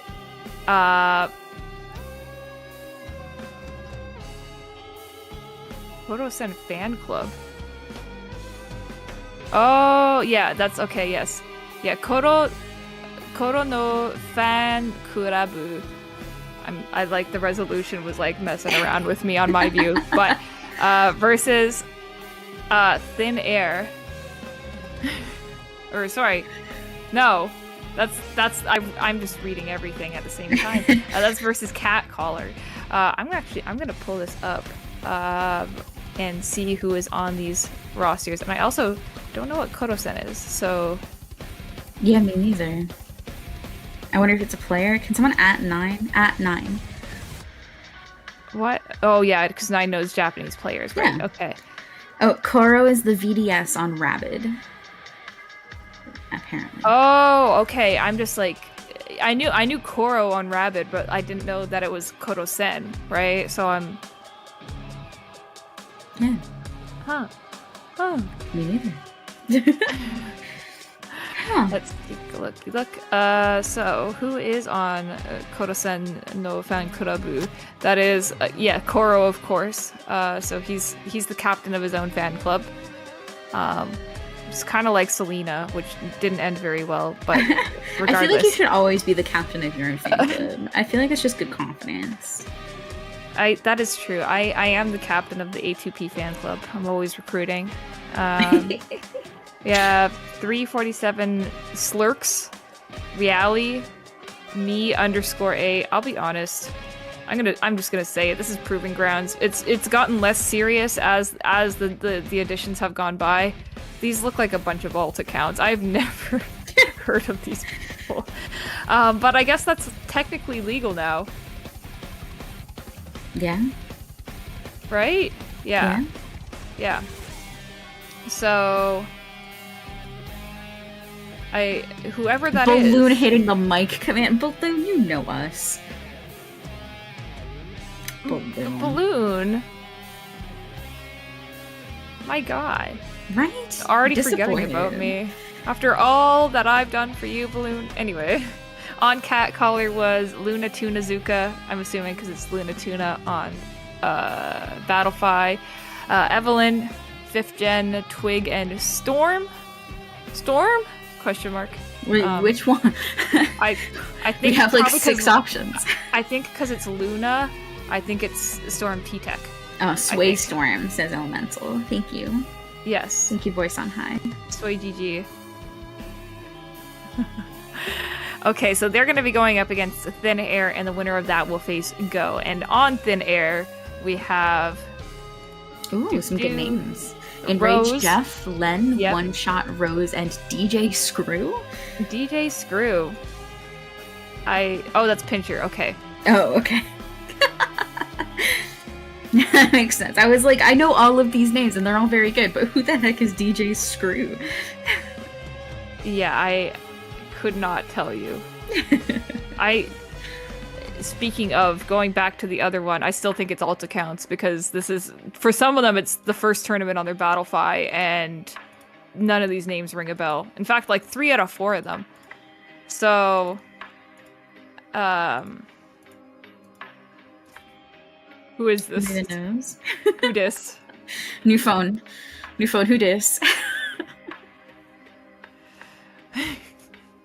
New Battlefy account. Who dis? Anyway, I'm not gonna question it further. It's not worth it to get into the politics of this. I'm just a commentator. I'm just sitting here. I'm just, I'm not part of this. So I'm making a baby blanket as we speak. I'm like crocheting a baby blanket. That is amazing. My mom's probably doing the same downstairs. It's like this thing where the dogs love it every time she makes a blanket. They're like, she'll put it down and they'll be like, we want to sit on this now. But now it's gotten to a point where she'll be like mid-blanket and they decide when the blanket is done because they'll just like start trying to sit on it while she's working on it. It's very cute. Like that's how you know it's, gone from project to now it is considered officially a blanket when the dogs are acknowledging it as the blanket. So I just about 2 months ago, I was like, you know what if I just like crocheted and just like got into crochet and made Christmas presents for people, and then I did that. So that is a difficult thing because you're like, oh, I'm going to be saving so much money by doing this. And then the yarn, costs like the same amount as like a full size blanket. So it's rough.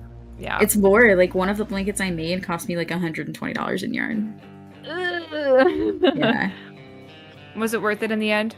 Well, I had fun doing it, and my family has a rule where we make gifts instead of buy. So, meh. Yeah. And now I know I'm addicted to crochet. It's like a productive fidget toy. Yes. Like I get to fidget with something, and at the end of it, I have a thing. So I'm making a baby blanket for my friend right now. And yeah. A baby blanket. Is it for Greg? Yeah, no. No, my best friend is having a baby, so I gotta pamper the to that age, I shit guess. Out of it. I know, like, right? Our friends are having children, and it's that I'm just there. Yeah, now I'm like the weird aunt that's not actually related to them. Oh, I'm gonna be a spinster with like 7 cats. You just wait. And You'll be like, "Can I have a blanket for my baby?" They'll be like, "Oh, hell yeah! There's cat hair in it." It's made from love. Oh, we're in. Oh yeah. I'll put my blanket away then. Fine. All right, so getting into here we are. Getting into. Oh, this is Len from Thembo IHOP, Yeah. I believe. Yes, so this is exciting. I know that I believe Len had been moving on from Thembo after Ludi, and I was excited to see what Len would be doing after. So this is quite the treat for me. And some new faces. I will give them the benefit of the doubt and say new faces onto the side of Korosendo Fan Club. All right, we'll see how this goes. I mean, so far things are looking pretty good. Koro going for a quick flank of this right hand side, gonna pop that crab, put a lot of pressure on the members of Thin Air, and gonna pretty much take down the rest of them. Enraged Jeff. Looks like they're running a little bit in circles before jumping out and gonna have to re-establish. This might be a rough comp to try to break into when you have things like Blaster and Sploosh to move into things like Bellpoint. Might not be the easiest, but what do I know? Yeah, it will be a little bit difficult, but of course, Jeff is pretty well known for this Sploosh-o-matic, having brought that into Div X of Ludi this most recent season that is just wrapping up now, and having some success with it, which is, you know, it's a pretty unique trait. You don't really see that coming out too often nowadays, so I do have to respect it. I have no idea what just happened there, but I'm all for it. Yeah, it looks like Jeff tried to go for a flank, and then the crab backed up and crushed them, or something like that, which is just very unfortunate because that was looking like a really good flank to get into behind him. Len gonna pop that bubble right on zone. I do love bubble on this zone in particular. I think it's fantastic. And Jeff coming in with that hammer gonna push the rest of the members back and pull up on this left-hand side. Reality running a little bit amok in behind them, and Jeff having a troubles right now just picking a target. Yeah, it can be really difficult when there's two people running at you, and you got to keep like an inventory of how many shots I've landed on one or the other, because at that rate you have to kind of go for one person and not both. There's no way you win both of those fights at the same time unless they really stack literally on top of each other, and that's something that's very hard to ask for in that moment.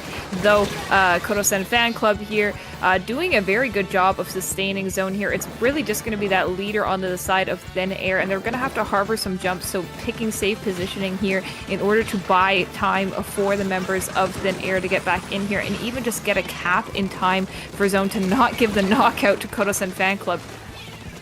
3 down means that Blaster can't paint zone in time. So that first game is going to go to Kodosen Fan Club, and Thin Air is going to have to try again next game.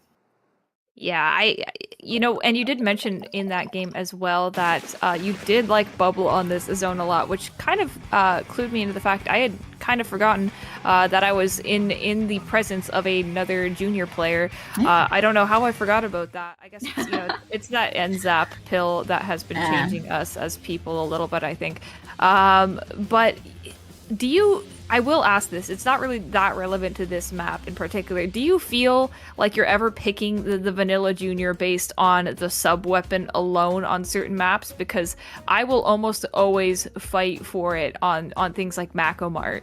Yes. And it just feels different. Like it's just like the sub weapon is cracked. And it's very hard to explain. Yes. It's like you throw a bomb anywhere. Up. Yeah. And when we were in control, I just post up on that left side plat and chuck bombs into the top left, and then just no one can get up there to sit there. It's just so strong. Yeah, there's some places where I just insist. Like, there's some places where I think bubble is really strong, like Rainmaker on Humpback. I think the bubble there in particular is really, really good on defense to help mitigate some of the assault that happens. And then there's some places where I think there's like the bomb in particular is what makes that matchup and is really important. And then there's other places where I'm like, I guess I'll play Neosplash or Zap. Yeah. Speaking of, how do you feel about Robo Ramen? Because we're finally going to get to see it as this Missing No looking stage on screen right now. Yeah, Missing No is in fact TC Robo. I think TC Robo is incredibly bad. I think it's a terrible map. Wow. I do. I think TC and Rainmaker are like near unplayable on Robo. So we'll see. We'll see how that goes. The Rainmaker, the tower path on Robo, as we see, is rough is very rough. It like takes a straight drop down on the left-hand side, and then like once you clear second checkpoint, like third checkpoint is like 5 points away from game over. It's so close that it's a nightmare. This is niche maybe at this point, but that sounds like first patch Splatoon 2 Humpback Tower. Yeah. Okay, it's this kind of bad. All right. Yeah. No. Like, I think I could fix it. I think there's ways that this could be improved, and maybe it'll evolve, and we'll see good ways to play on it. But just from the layout itself, and from some tricks that I'm not going to leak that we have actually looked at in PVs, I think that this is a poor tower control route. When Cherry Limeade disbands, but the lab doesn't. Am I Of right? course not. Okay, I kind of see what you're talking about a little bit here. We're getting a lot of height advantage to the team pushing, which is always infamously so good. Thumbs up for that. It's incredibly strong. Enraged Jeff does manage to get in and take out one, but is going to go down. That's a full wipe on the side of Thin Air. So Coruscant Fan Club now having the advantage on this left-hand side. That Pencil might be able to do some work on that top left. Mia or am I? I'm not sure. Let's go Mia. Mia going to go down to some quick picks, and it looks like just a little bit of a bloodbath on this left-hand side for now, which is kind of what I expected from this steep drop. Yeah, it's always going to be a bit of a learning curve on these maps like this, and I feel like no matter what, early on when we're seeing these first patches, what? Oh, okay, Jeff was robbed 2023. Free Jeff. Don't I know it? I mean, I already have to free my Jeff from that evil tree, I guess, because Nova Scotia, but regardless, no one's gonna get that but you. Why did I say this?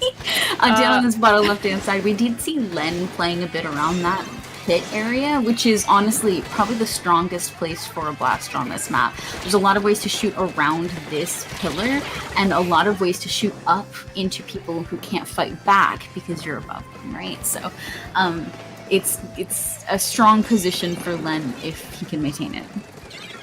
Yeah, that is the number one thing, is getting into positions that Len can maintain is going to be the biggest challenge here. When you're dealing with all this height and you're dealing with these grates, I feel like Bubble is a little bit vulnerable when you're dealing with that, because you'd like to imagine that you're, looking at all angles from that, but I always get so anxious about the ground below me when you're in spots exactly like that, and threading the needle to hit Koro right on that forehead and getting them out of the crowd. That is something I wasn't even sure Blaster could do, but I do know Len is basically a master of his craft with this weapon, and is very beautifully showing that here.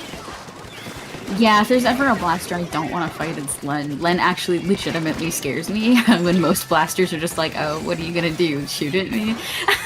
Len, it's like, oh no, what are you gonna do?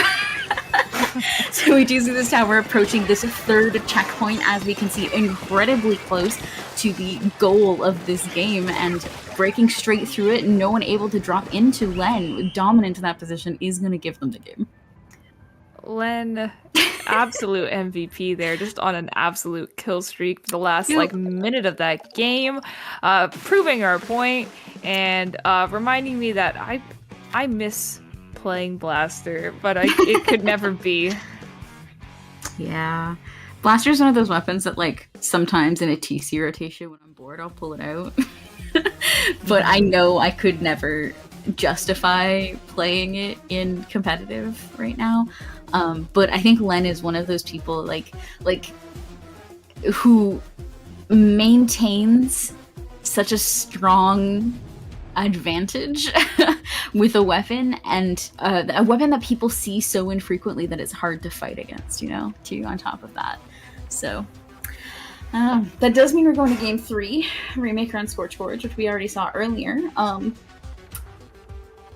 albeit with different teams, but Yeah, I think neither of these teams has had the issue so far of getting in, but what we have seen is one team that has been able to move around with the map, and another one that has shown very strong holding power. for one specific spot. So what does that mean for Rainmaker? It means that either playstyle can kind of work, but it does still rely on you needing to get some sort of leeway first. So we'll see how that plays out here. Hopefully we're not going to see any sort of repeat of the last time we saw this map. But I think, it's not really worth talking too long and in detail about Rainmaker on Scorch Gorge when we could be talking about other things that are relevant to this time of year, such as Woody the Christmas Tree. No, I think we should talk about how that last song that was playing was called The Unchained Bear. It was incredibly dramatic, so I was just picturing it playing over like the single-player boss fight for Splatoon 3. Yeah, that's very cinematic and dangerous. The bear. Shai was actually telling me earlier as well that he did not know about the Mr. Grizz lore. He watched a Splatoon lore video because he hates the single player, so he doesn't touch it. Yeah, he said he didn't play it. Exactly, yeah. Not at all. It was incredible. I was playing with him the other night, and he was like, "Yeah, I've never played single player." And I was like, "What is wrong with you?" Yeah, he just discovered Mr. Grizz today. Yeah, insane. It looks like we're getting right into things. We are still seeing Koro on that crab dually.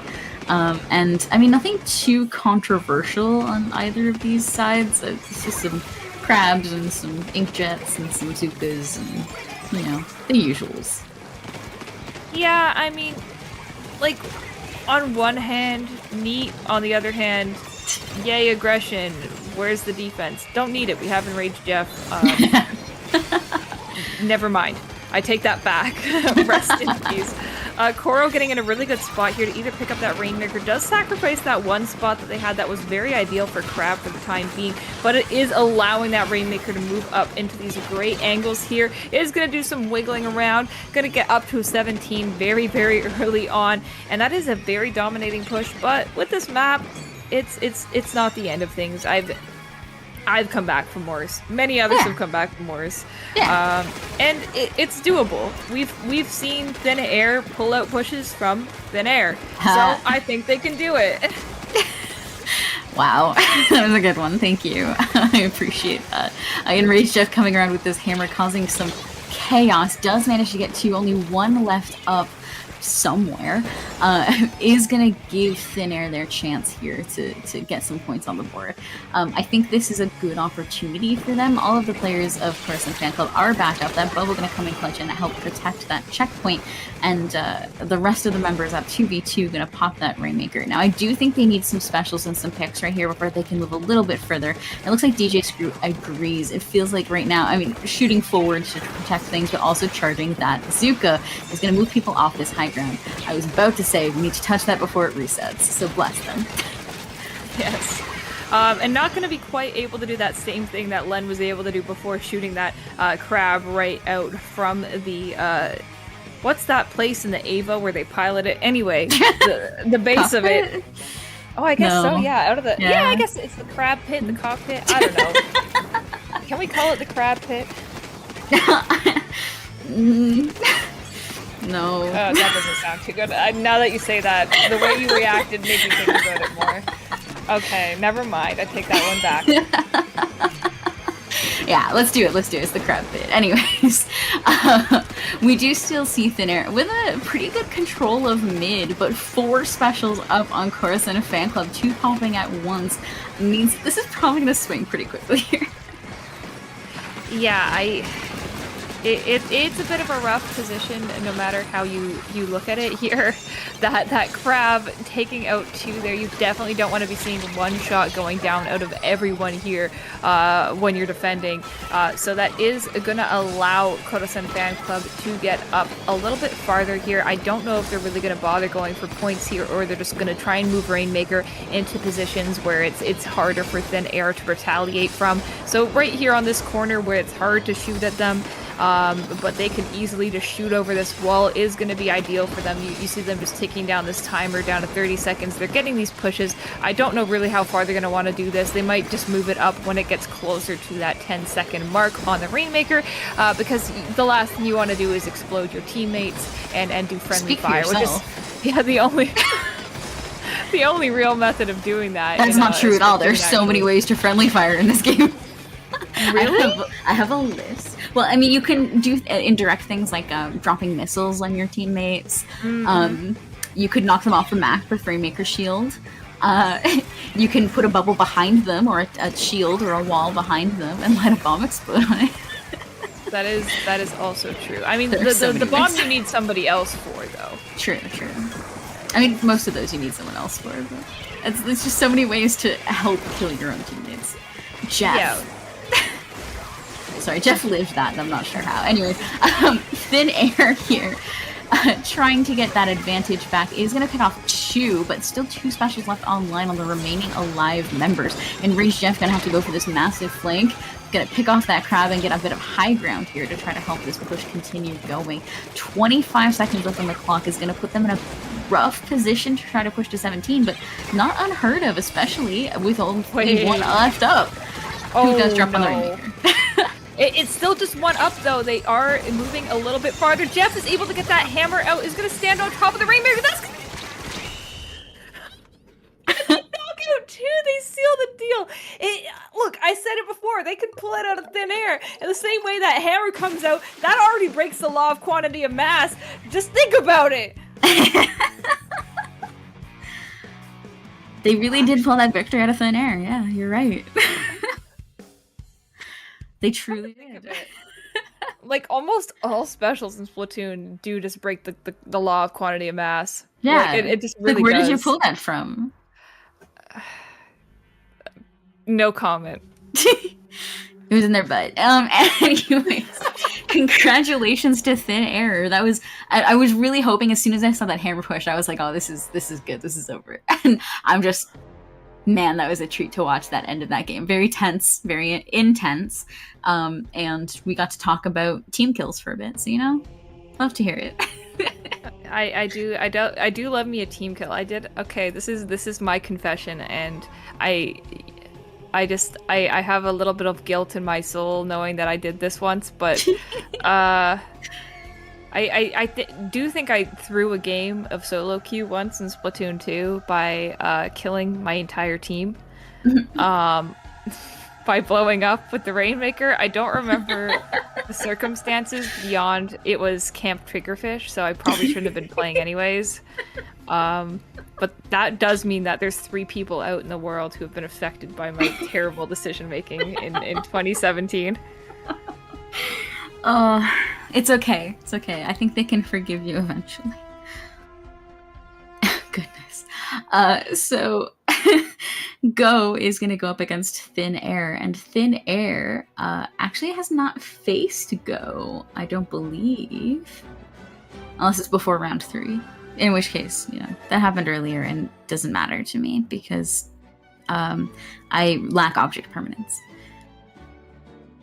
Go and Thin Air. Thin Air. I mean, if they came from a different side of the bracket, it's pretty unlikely, I would say. Oh, the full bracket. I cannot read that. Oh, geez. Oh, wow. Look, I'll look at it on the Twitch stream, because then it'll... Oh, Never yeah. mind. I don't think that's what I think we're seeing something different. Your magic. It's so tiny. I don't think they did. I don't think they did, though. We're just gonna go with the canon plot that they have not played. Oh, no, against. they have not. Thin Air fought foul play, which is how they got sent to losers bracket. So they've been in losers bracket since round 2 of losers. So they've made a run. Their first match in round 1 was a bye. The second match they went down to losers, and they've just been plowing through.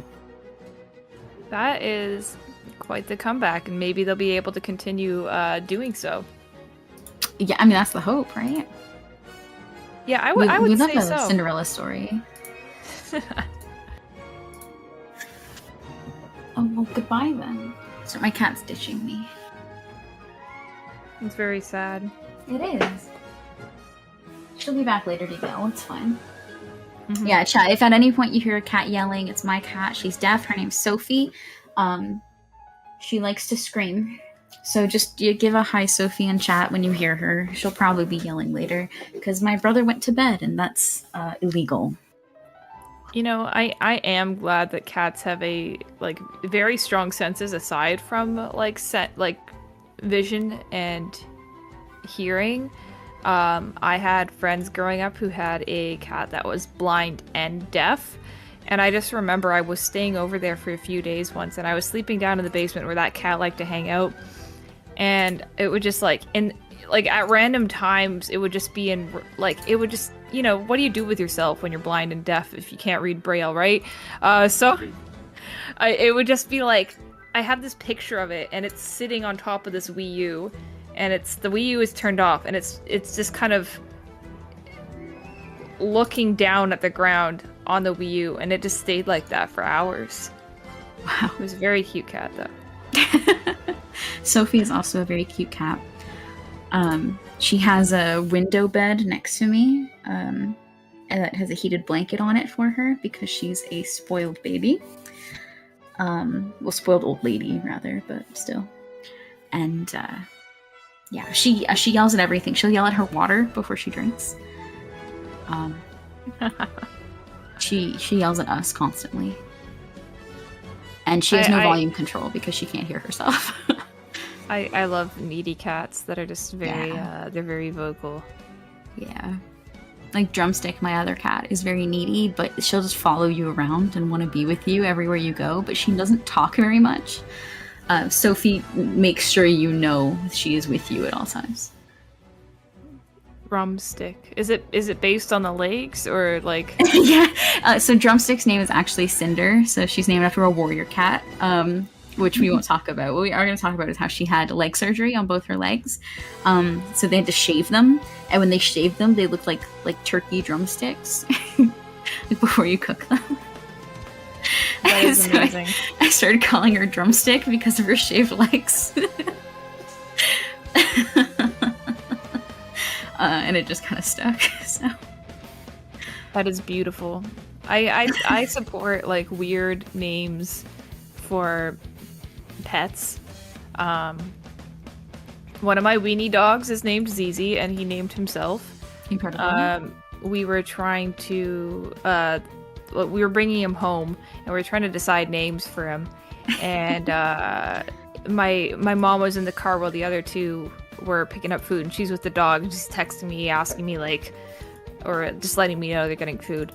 And puppy is texting because he's just smudging his little dog nose on the phone and types the ZZ in, and yeah, we decided to name him ZZ, so he's this little weenie named ZZ.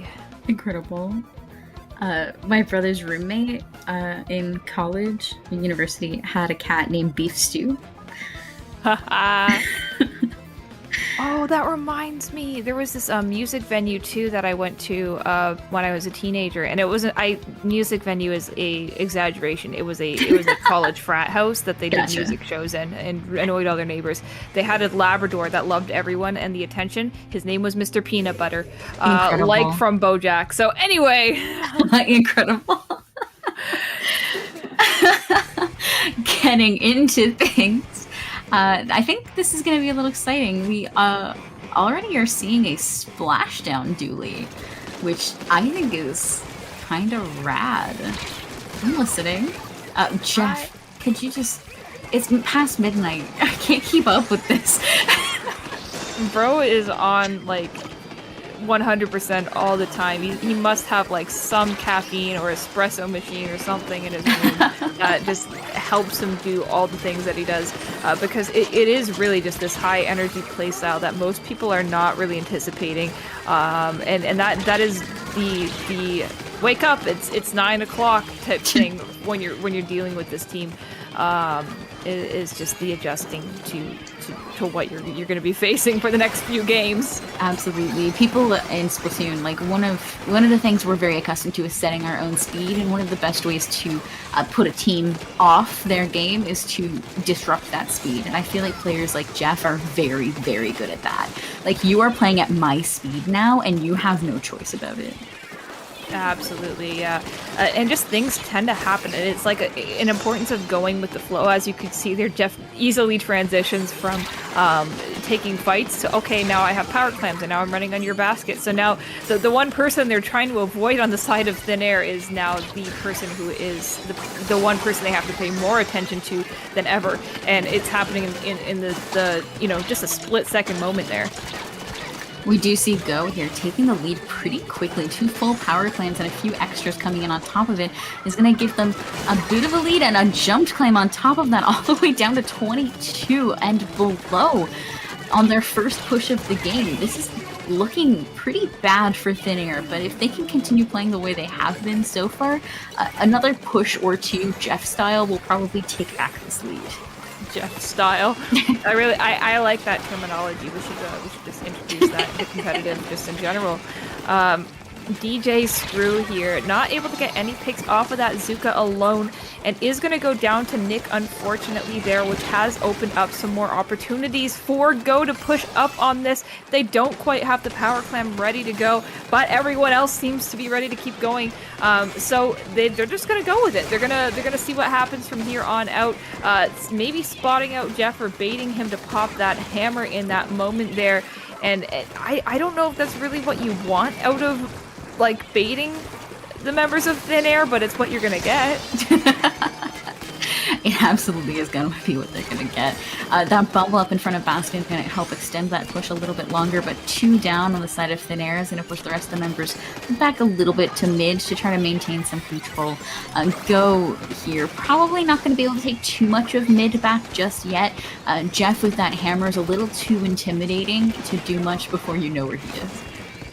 Yes, Jeff is going to be a huge problem on this particular map. As we've sort of illustrated before, that hammer is going to come out and just narrowly miss Sungura. So they do have to be very mindful here, and holding on to that lead is just not going to be possible when you're coming... when you're coming out of this push that is just moving way too fast to respond to. However, with that being a full wipe that it was, Nick is actually going to get in a perfect position to allow other members of Thin Air to jump in here and maybe get a lead. What? Huh? Did we start overtime and I just didn't notice? What? It was when the game finished, there was no one alive on the team that just won. They must have thrown, like, between the time they threw the ball and it going in, overtime started or something? No, because we're at 1:30. Yeah. I need this replay, thank you. Yeah, the 2 balls coming in. The 2 balls coming in puts them at 19. Oh, yes, yeah. So because they didn't have the lead. 1 ball opening. Yeah, so 19. What about one ball took out to 40? Did they put 2 balls in there? Because one ball just took out 40 points. No. When they opened the basket, they had a 40-point penalty. Yeah, they had a 40-point. I think two balls jumped at the same time and then dunked at the same time, and then another one came in after that and knocked out the game. But it's all 3 of them jumping in. 20. Okay, there's 2 balls going there really quick, and there's the other one. Okay, I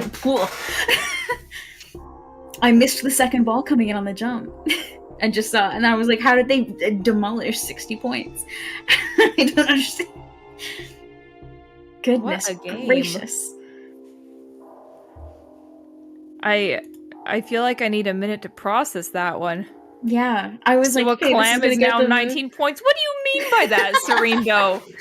As long as it's above 20, they're going to win the game there. What do you mean now 19 points? You think if we can go into the negatives here? That's not how this works. Yeah, I truly just missed one of those footballs going in, and that was completely demolished my understanding of what the game was going to do. I feel like Thin Air is probably sitting there like, what the heck just happened? Yeah, I could not... I would be. Well, I am sitting here like, what the heck just happened? I'm not. Wait, even the playing chat them. shows you now who's listening without audio. So this person who just said a clam is now 19 points is not even hearing me. Like, tell them, like, what are you talking about? Somebody please. Like, what does that mean? Oh boy. I think it's really fun now that we can see who mutes us. Yeah, I mean, Expose hey, yourselves. I joined a VC with friends in it the other night, and I was like, "Oh hi, Echo," and Echo was like, "Who is this?" And I'm like, and I was just like, "Oh," and they were like, "Well, dang, Echo, just say you don't listen to commentary." And he's like, "Yeah, I watch all Splatoon streams on mute." I know a lot of people who do that. Some people just don't care for Splatoon commentary, and some people just, you know, I understand. Haters make me famous, though. It's true! Going into this game, we're already just a bit of back and forth on this zone, no one quite able to paint, but 2 down on Go does mean Thin Air is going to get this early advantage. But, I mean, 2 down on Thin Air as well. Can y'all stop trading for like 2 seconds? I'm tired. I mean, we put them in a literal battle pit with no exit aside from moving up further. So I don't know what to tell you there. Like, yeah, you drop a bunch of babies onto the island from Legend of Zelda. I don't know which one is it called? The one where they take away everything you have. You drop some kids in there. They're probably something's gonna happen. Yeah, it won't be uneventful. I just call it Naked Island. I don't remember what it's actually called. I just remember going there by accident before I'd done anything in the game, and my friends were like, "What are you doing? How'd you get there?" Our elemental on high says it's called Eventide, which sounds about right. So yes. I just prefer Naked Island. It's fine. It's still a bit of a bloodbath. Neither of these teams are really managing to get a solid foothold in this mid area. It feels like we're just kind of like trading space back and forth a little bit, and then like no one can really, really, truly get it. But I mean, maybe Jeff with that hammer is going to turn the tide. Eventide. Oh, come on. Go to Eventide City this May. We need more tides. We need more Kalaharis. There is another there's a couple Kalaharis we haven't been to yet. It's probably because they're bad. Wow. And we're saying the Ohio one is good? I haven't been there. I've just heard it's bad. Yeah. I think we could do better in the Poconos, maybe. I heard that as 3 words and not a name of a place. It's like a poke a nose. Poke a nose. And I was like, which nose are we poking and what? Yeah. Anyways, Nick out here getting a nice pick. That's 3 down on the side of Thin Air is finally going to give Go what looks like a nice position to try to get a lead from. Thin Air pushed all the way down to 40, and there's members on their plat already just refusing to let Go sit solidly. Yeah, I mean, I can't sit still, so I understand. I relate with the issue at hand here. That we do see Thin Air having a bit of a maintenance hold here. One shot in a very good position here, and is going to have to get dislodged if Go wants to get back into this one. So we'll see what they're able to bring out for that. We do have some specials on board now as well, but it looks like they are holding off on using them for the time being to get rid of Jeff first and then popping them once we have a better standing of where the other members of Thin Air are sitting right now. It turns out the members of Thin Air are sitting right below you. No matter where you are, they're just below you. Yeah. Which is making them feel very unsafe. 2 down the side of Go, 10 ticks left on the timer. Is not giving them much of an opportunity to get back in, especially with Len on that bottom left-hand side. That game is not gonna go yet. There it goes. It's gonna go to Thin Air. Giving them the set 2-1, I believe. Yeah. What?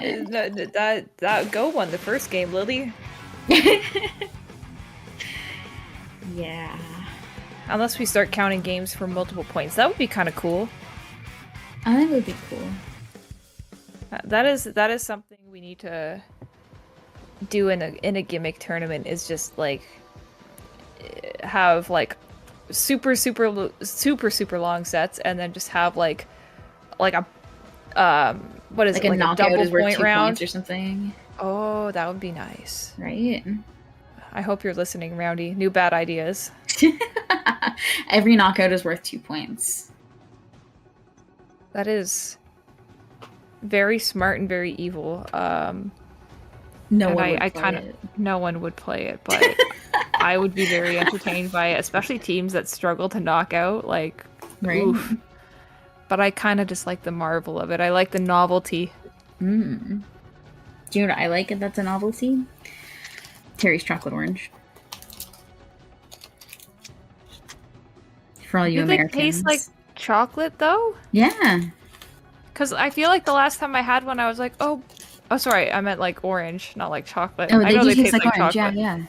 Okay, I feel like the last time I had one, I just didn't taste the orange part. Oh, yeah. It No, just they're it was orange. like this is a chocolate that's shaped like an orange and nothing else. I mean, that's also a pretty big benefit for any Americans in chat. Terry's chocolate orange is a Christmas treat for Canada and the UK, and it's like chocolate shaped like the wedges of an orange in the shape of an orange. So you gotta like smack it to break them apart, and then you eat the orangey chocolate, and it's very good. I'm eating one now. I might just have to pick a few of those up this year. Mhm. I gotta bring back the feeling of Christmas as a kid, and the shrinkflation has hurt me when I'm trying to buy candy because you know, like those lifesavers, like the books they had. Yeah. I feel like now it's just like now we're selling lifesavers in the shape of a book, and we're giving you like 1 or 2 rolls of them in here, and then like when I was a kid, it was like you would it would fill up the whole thing. And now it's just like one thing of lifesavers, and then there's not even like a little Christmas story in it. It's just like Happy Christmas. Like what is this? I want to come downstairs. I want to believe in Santa. I want like pancakes to be cooking. Nowadays it's like a freaking chore. We're like, all right, like everyone get out of bed. Now we're like all awkwardly waiting because we don't want to wake anyone up. Okay. Anyway, off of the holiday talk. It's fine. My family just meets up at like 8 a.m. and then we all open everything and then eat pancakes. So, yeah. You cannot get me to get up that early for work. So, No. yeah. If I could get up later, I would, but the rest of my family gets up early, so I'm doomed. Go already getting a pretty quick and dominant, not lead, positioning on this left-hand side. Shiroko with that crab actually doing a fantastic job keeping the members of Thin Air back while they cleared that checkpoint and approached the second one. They are, I think, going to have to back up a little bit here. Most of them are marked, and going uphill into this composition is not probably something you want to do. So, might have to pause here for a second. Yeah, I think it is a good idea to back out of this just a little bit here, regain some composure, build up some more specials onto that meter, hopefully avoid Jeff before that hammer is able to get any sort of value. And it looks like they were actually able to do that pretty successfully, able to take out Jeff here. That stall did work out for them, at least until they were faced with Len. They cannot forget that there is more than one threat onto the side of Go. Or Thin Air rather. So this does mean that Thin Air is going to be able to move up a little bit further here. Jeff canceling out that crab, and that is going to buy them a bit more time to get through this first checkpoint here, and really just start skirmishing a little bit more than what they've been able to do so far. Things are getting a little nasty there. Thin Air does manage to take the lead. It's not a confident lead for sure, but this back and forth is very telling so far of how these two teams have been playing. We'll have to see who gets the momentum, because so far what it seems to be like is like we'll see this back and forth for like 3 or 4 minutes, and then one person will just like demolish everything. So, you know. Yeah, it does feel very indicative of every other Inkblot Tower game that I've seen in the last little while, where it has, I feel more than recently, this map mode has become quite snowbally. Like beforehand, I think a lot of people would consider this one a very fair, traditional, like, map, like the better team will always win in 100, and I still believe that is the case, but it can be a little bit harder now to come back from the scenarios like what we're seeing right here with Thin Hair having this very strong chokehold. Thin Hair. Thin Hair. Everyone's balding like Pop Gun. You always gotta bring up the Pop Gun bald. Yeah. I mean, I don't know any other Splatoon players that are balding. So. And Popgun wears it so well.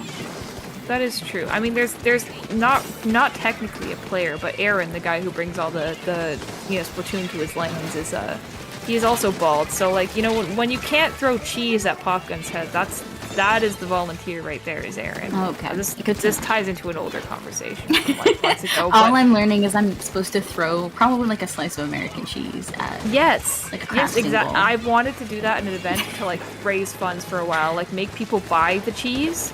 Oh yeah. And then like, you know, if you buy more slices, then you get to throw more slices of cheese. And you can't bring your own. And we might be able to get 9 to take off it. his shirt for that and like throw them at 9 too.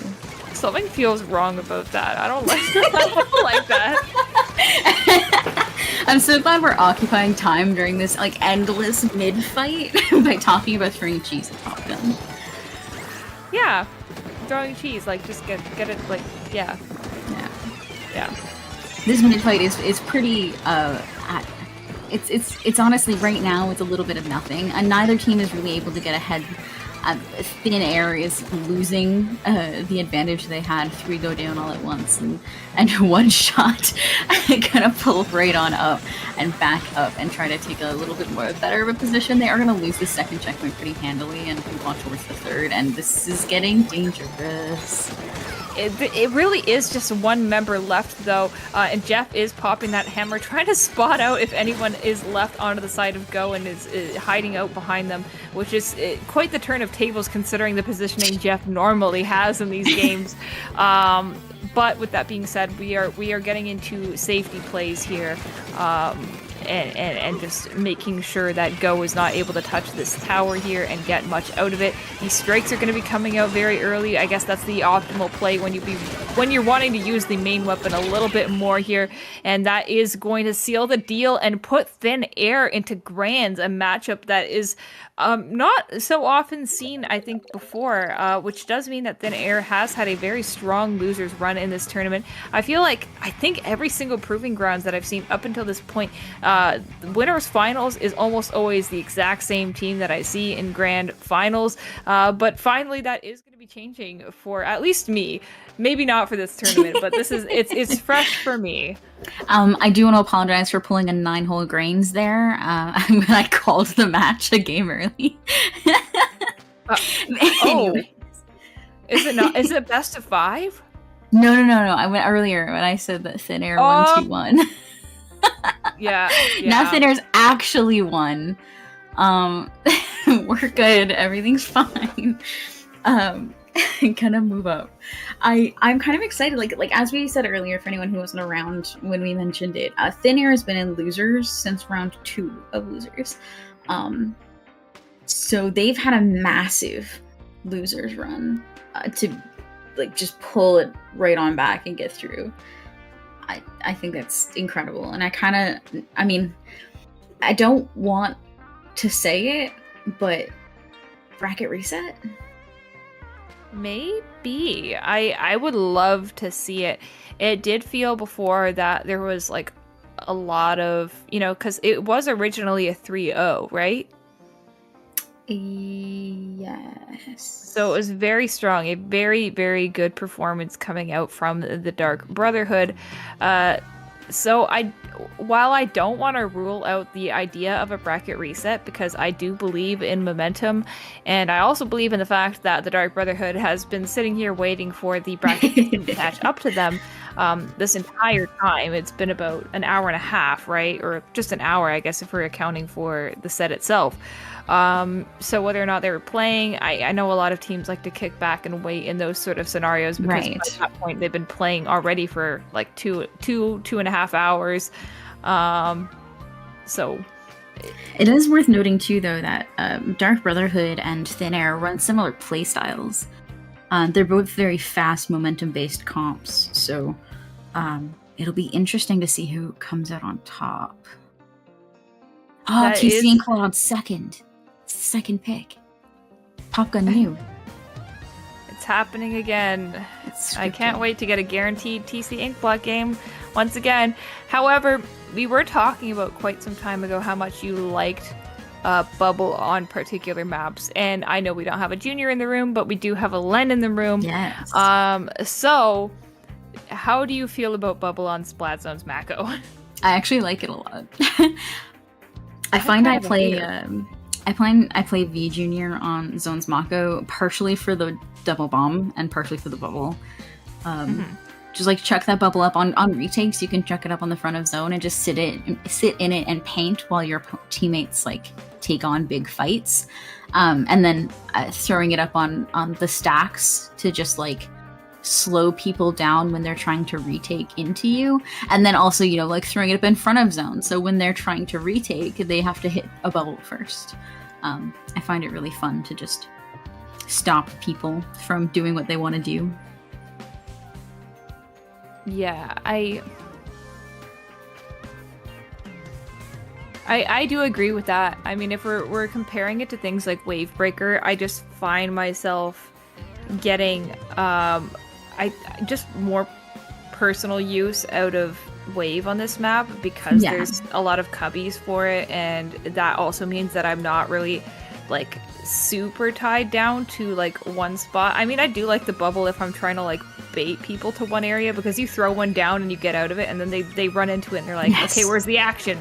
But like that isn't always the case. I feel like there's just a lot of universal stuff that I can do with Wave, and it kind of, this is a little cheap, but I like when it goes through walls and people don't really see it coming. Yeah. And that they just die randomly because they've already taken enough chip. Yeah. Yeah. That makes sense. This is a map where, like, if I thought C Junior were stronger, I would probably play it for the Wavebreaker here. But like looking at all of my options, I find I think V Junior has a good combination. Not that we're gonna see a V Junior, we're gonna see a Len. We're gonna see a Len pop a bubble on the zone or something and shoot people around walls. Yes. So I had almost forgotten the comp that we had been looking at before here coming out of the Dark Brotherhood. But it is some familiar faces. Apple, of course, was very aggressive previously, and Adapted doing a really good job of following that up as well and taking these really good positions. So just as a reminder to people who were coming in from after this set originally happened, this is no joke here. Like, the Dark Brotherhood, like, they're in this to win it. I mean, I would hope both teams are in it to win it. But watching, it looks like everyone's all keyed up. Thin Air, DJ Screw here is moving so quickly, and Apple just kind of flanked around and got 3. So I guess if we were worried about Dark Brotherhood not being quite warmed up, that is no longer a concern. Yeah, absolutely. I suppose they kept themselves warmed up this entire time, either by watching, analyzing, or whatever it is that they chose to do. There were no breaks had, and the job's not over till the tournament is won, I would say. Yeah, absolutely. And it looks like they embrace that too. I mean, these players are all very experienced. I don't expect any of them to just kind of like slack off. But we're going to have to see here. Thin Air going to have to try to retake this. They're losing some very precious time on this zone, already down to the 30 tick mark, and a couple specials coming up ready. One member does go down. That's Apple, of course. 2 going down. This is going to give Thin Air's their best chance to retake this. The Hammer pushing back the final members, and that is not going to be a cap because of Adapt. Yes, Adapt is saving that zone there. Definitely going to get that zone saver badge or whatever that one is in the end of this. But Dark Brotherhood able to KO this very first game. Just like blatantly put, like they were just winning fights on either side of the map. They were very quickly spotting out the direction in which Thin Air was coming from, which is very important for them to pay attention to because they are dealing with a couple rats in the playstyle department. It is quite the show of skill to be able to say, okay, I know what I'm up against here. We do need to keep tabs on these players at all times. Yeah, it kind of felt like Dark Brotherhood was like, we know how you play because we usually do the same thing. So let's just stop you before you can do it. And I mean, I wouldn't put it past them too to have been watching the previous sets to see how how Thin Air was going to play. I know I do that. If I'm waiting on a set, I'll check out stream, see how it's going, see what I'm going to face. So it wouldn't surprise me if they already knew what they were going to be going up against. Yeah, we're going into the lap here. We're looking at TC control, tower control on Inkblood Art Academy once again. And Popgun did feel the need to explain himself with these map choices because of much scrutiny from me passive-aggressively saying, oh, this one again. But he did say, by the way, I made the Grands maps after when I assumed a normal counterpick Grands after what I assume a normal counterpick Grands would look like. We are saving frames, cut out the middleman, and I just make those maps preset anyways, which I suppose is fair. These are very common picks for maps. I do kind of wish that I got to see some more Robo Ramen, because it's been a whole once in this half of the tournament. But, you know, I can't get too greedy. Once again, I just work here, man. So, like, I don't make the rules. No, we can. See, because Popgun is at the very least professional most of the time, and at the very most likes us. So, we could get greedy. Maybe. But I think it's too late for that tonight. I think what's done is done, and pulling the rug under these players wouldn't be very fair, but it would be entertaining. It would be so funny. Instead, we're going to be seeing another TC Inkblot, which is fine. We've already seen how Thin Air can kind of demolish on this map. I don't think we saw Dark Brotherhood play on it earlier, so I'm a little interested to see how they handle an offense from Thin Air. Yeah, that is definitely something that I am curious as well, and to be honest with you, doesn't look like it's going to be too good so far for them. One Shot is in a very ideal position to just be laying down these shots on anyone coming up onto this upper level here, and that is getting the follow-up from Len, who is going to get in these little sneaky positions, hide around these corners, which can be very difficult to dislodge on your own. I really have been entertained by analyzing Len's playstyle, because you just see him beeline for these corners that he can just blast or shoot around, and knows that, you know, regular shooter players can't do the same thing. And that has been what's granting Len all these fights this entire time. Absolutely, and part of it is the prediction to knowing exactly where players like to be and like to sit, and using that to your advantage, especially with the blaster. Like, that kind of awareness is very important, and Len shows a mastery of it. Yes, and we did. I know we kind of got carried away in that discussion there, but we did see a near push down to a complete knockout. So putting the Dark Brotherhood in quite a rough position to get back into this one here. Thin Air has really dominated this game so far, so clearly showing consistent patterns across both games on how they want to handle this, and their overall strength and consistency is very strong here. Their strength is strong. English is hard. Their strength is so strong, and we're gonna have to see Dark Brotherhood try to go up against that, which is Len? What? Len? Huh? Len, you don't get this. No. The fact that was a trade is actually a little bit criminal, in my opinion. Yeah, that should have just been adapt. Goodness gracious. Anyways, this is gonna be a hard upward climb for Dark Brotherhood for sure. 4 is a very, very hard push to get, especially when we've been seeing, you know, the kind of gameplay we've been seeing out of Thin Air. I don't envy Dark Brotherhood here, but 2 minutes, it's possible. Comebacks happen. They have, and you know, it's definitely not out of the question. I think it's rough to begin with when you get that close without knocking out. That puts you in a very difficult spot, because now you ultimately have this confidence that you can take it, you know, the game from there. Like, oh, nothing's gonna happen. Like, that's basically a win right now that we're looking at. And sometimes that false set of confidence is enough to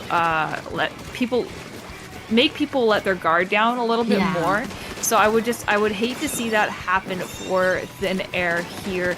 Not even just like trying to speak on like a bias here, but more just saying like I would hate for that to happen to me and just feel like a game is guaranteed and then it's like, no, well actually it's not. Yeah, I've seen a lot of matches where you get a lead that strong, and so you like give yourself a little bit more time to defend in overtime or something, and then all of a sudden the lead is taken because you threw a little bit. It's like, ah, shit. What do you even do now? But I mean, at this point right now, Dark Brotherhood I think would settle for just getting mid control. That's step one at the very least. They have a minute left, which again, it's still doable, but it does mean that most of this push is probably going to be done in overtime. Which is not ideal.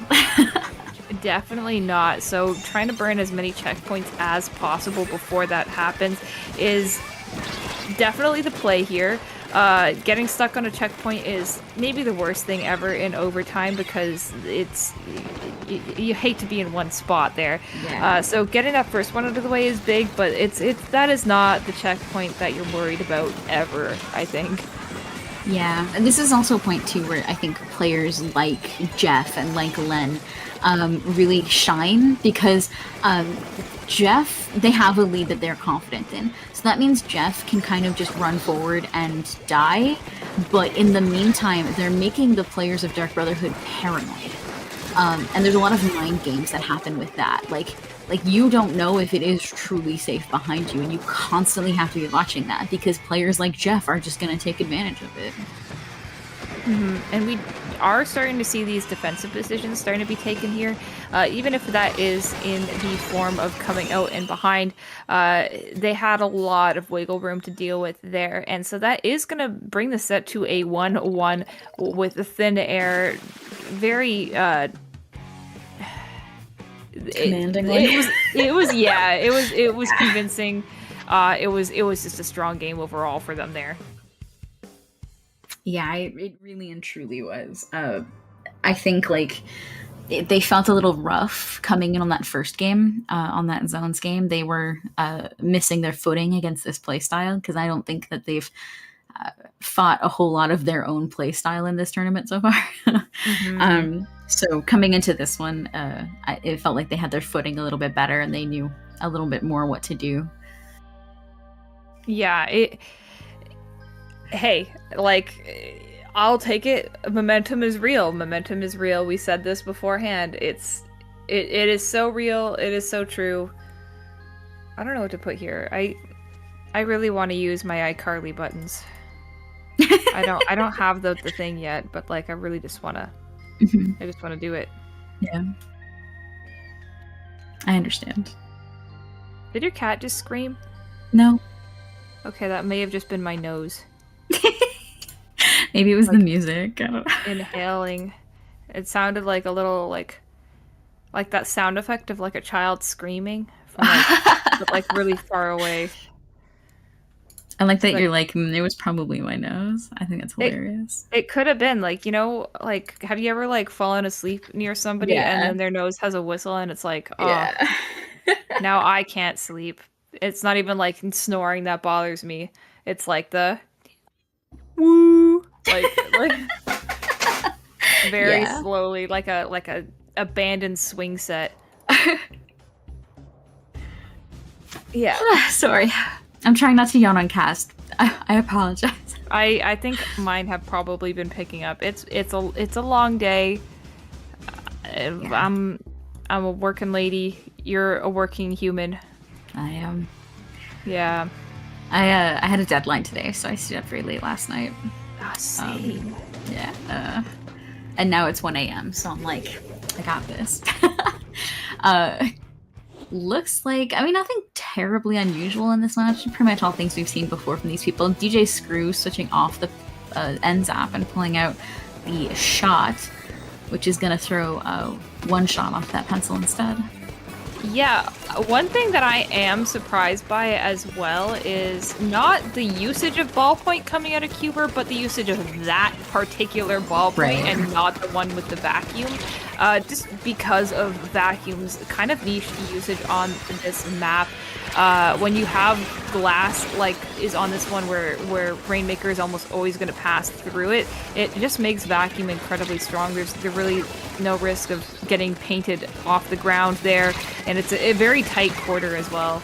Absolutely. I mean, it's worth noting too, just like Inkjet is just very strong here, period. Sorry, someone died midair there, but it looked like they rocketed and then exploded. It looked a little bit like a firework, and I was just entranced for a moment. But yeah, Inkjet is just incredibly strong here. There's a lot of places to use it, both on offense and defense. Where Vac can get a little rough sometimes to use on defense, especially on that glass area, right? Like if the Rainmaker can just walk straight towards you regardless, which can be nerve-wracking. So yeah, I see cases for both of them. Vac is very strong here, so it might just be a preference thing. Yeah, absolutely. It can boil down to preference at the end of the day. I know, like, I don't play Vac, but I love Inkjet here.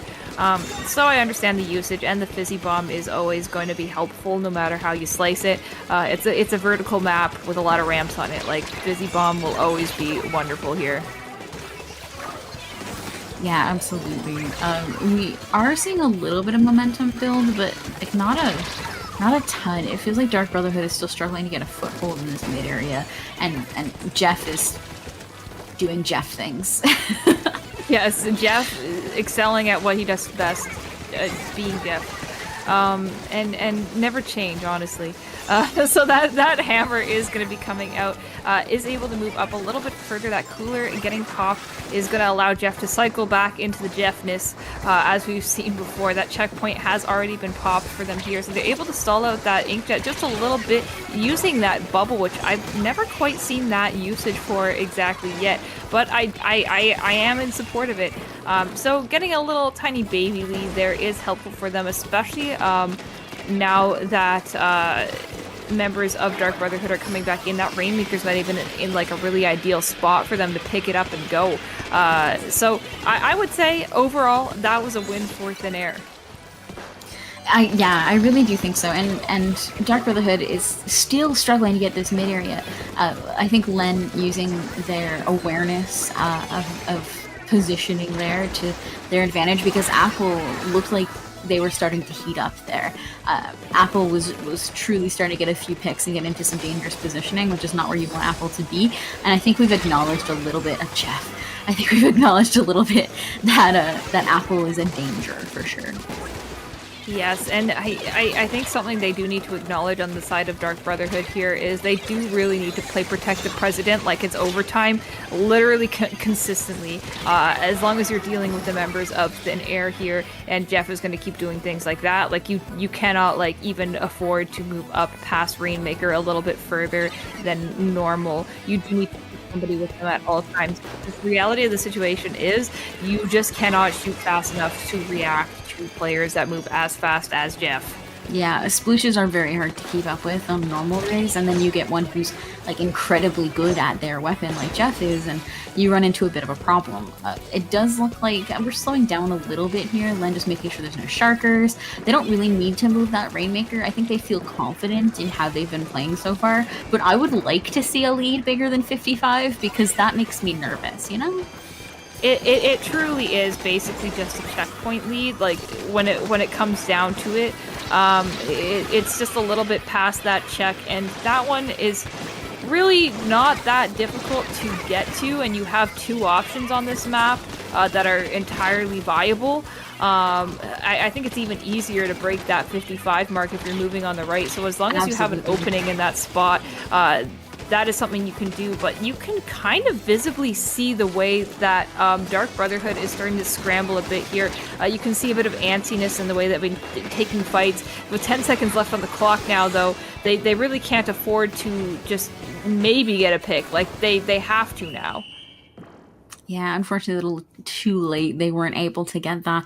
And Thin Air, confident in that lead, I guess it was warranted. They did manage just to step back a little bit, hold that mid area, and unleash the Jeff. So, you know?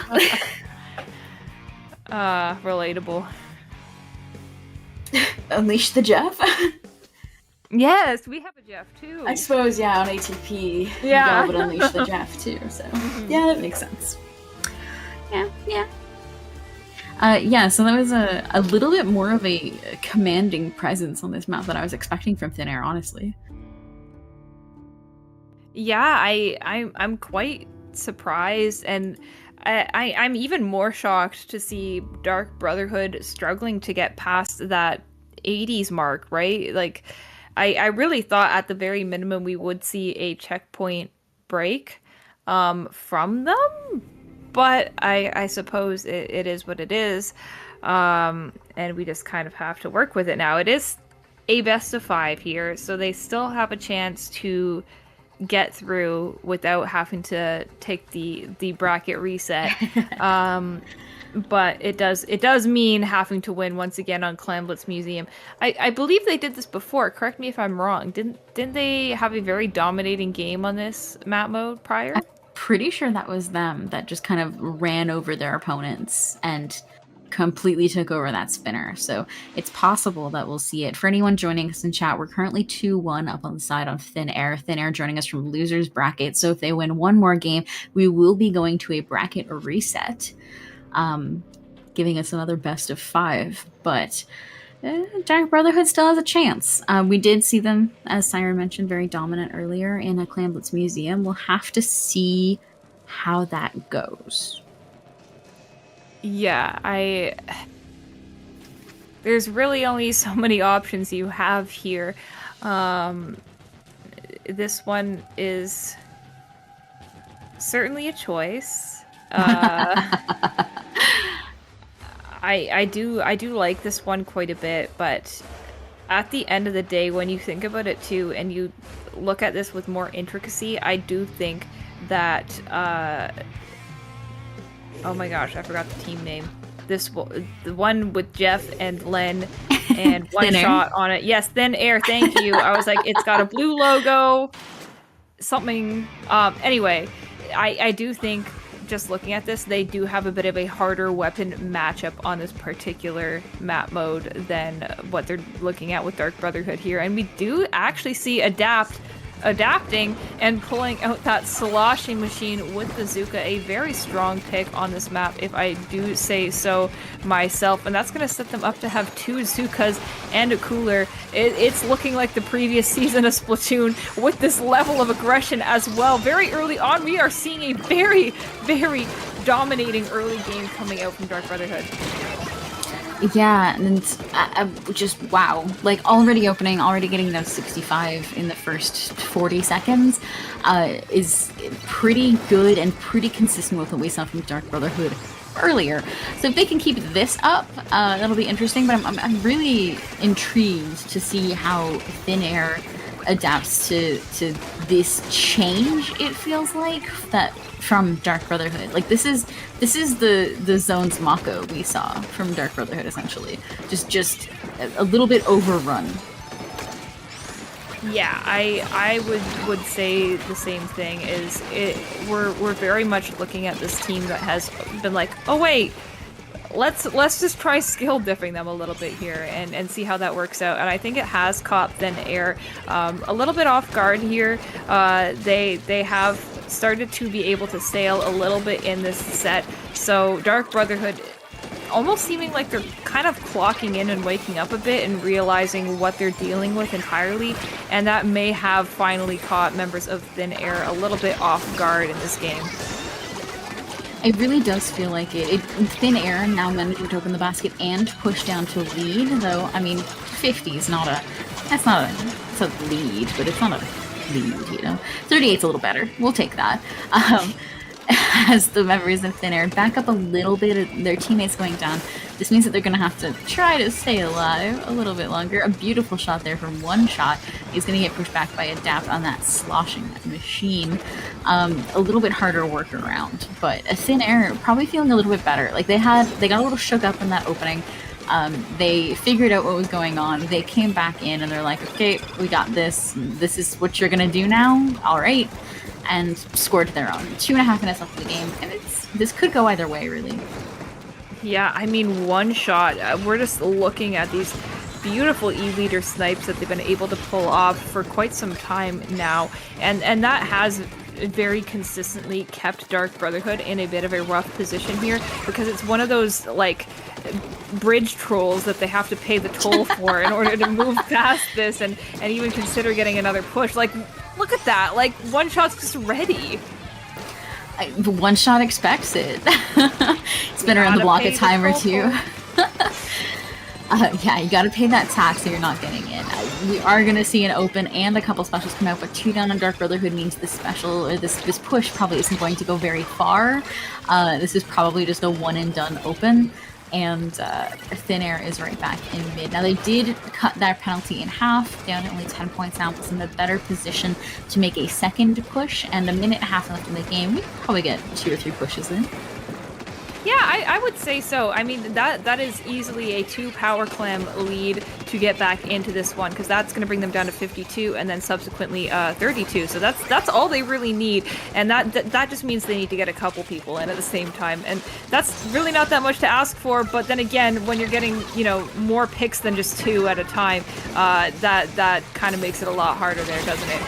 Absolutely does. And when your opponent opens your basket, I mean, the upside, they get that pity clam ready to go for a push, hopefully in an overtime, but it does put them in a bit of a dangerous position here. Len just getting shots I don't think Len should get, and that point counter is getting a little low here, down to 11. The last members of Thin are backing away up, except never mind, Jeff just jumped into someone's face and kicked them. But now we're in a much rougher position for Dark Brotherhood. Getting down to 10 is a much higher task than to, 37? Yeah, they've not made this any easier on the members of Dark Brotherhood, and you do see them building up these specials that they're waiting to use at the end of the game here.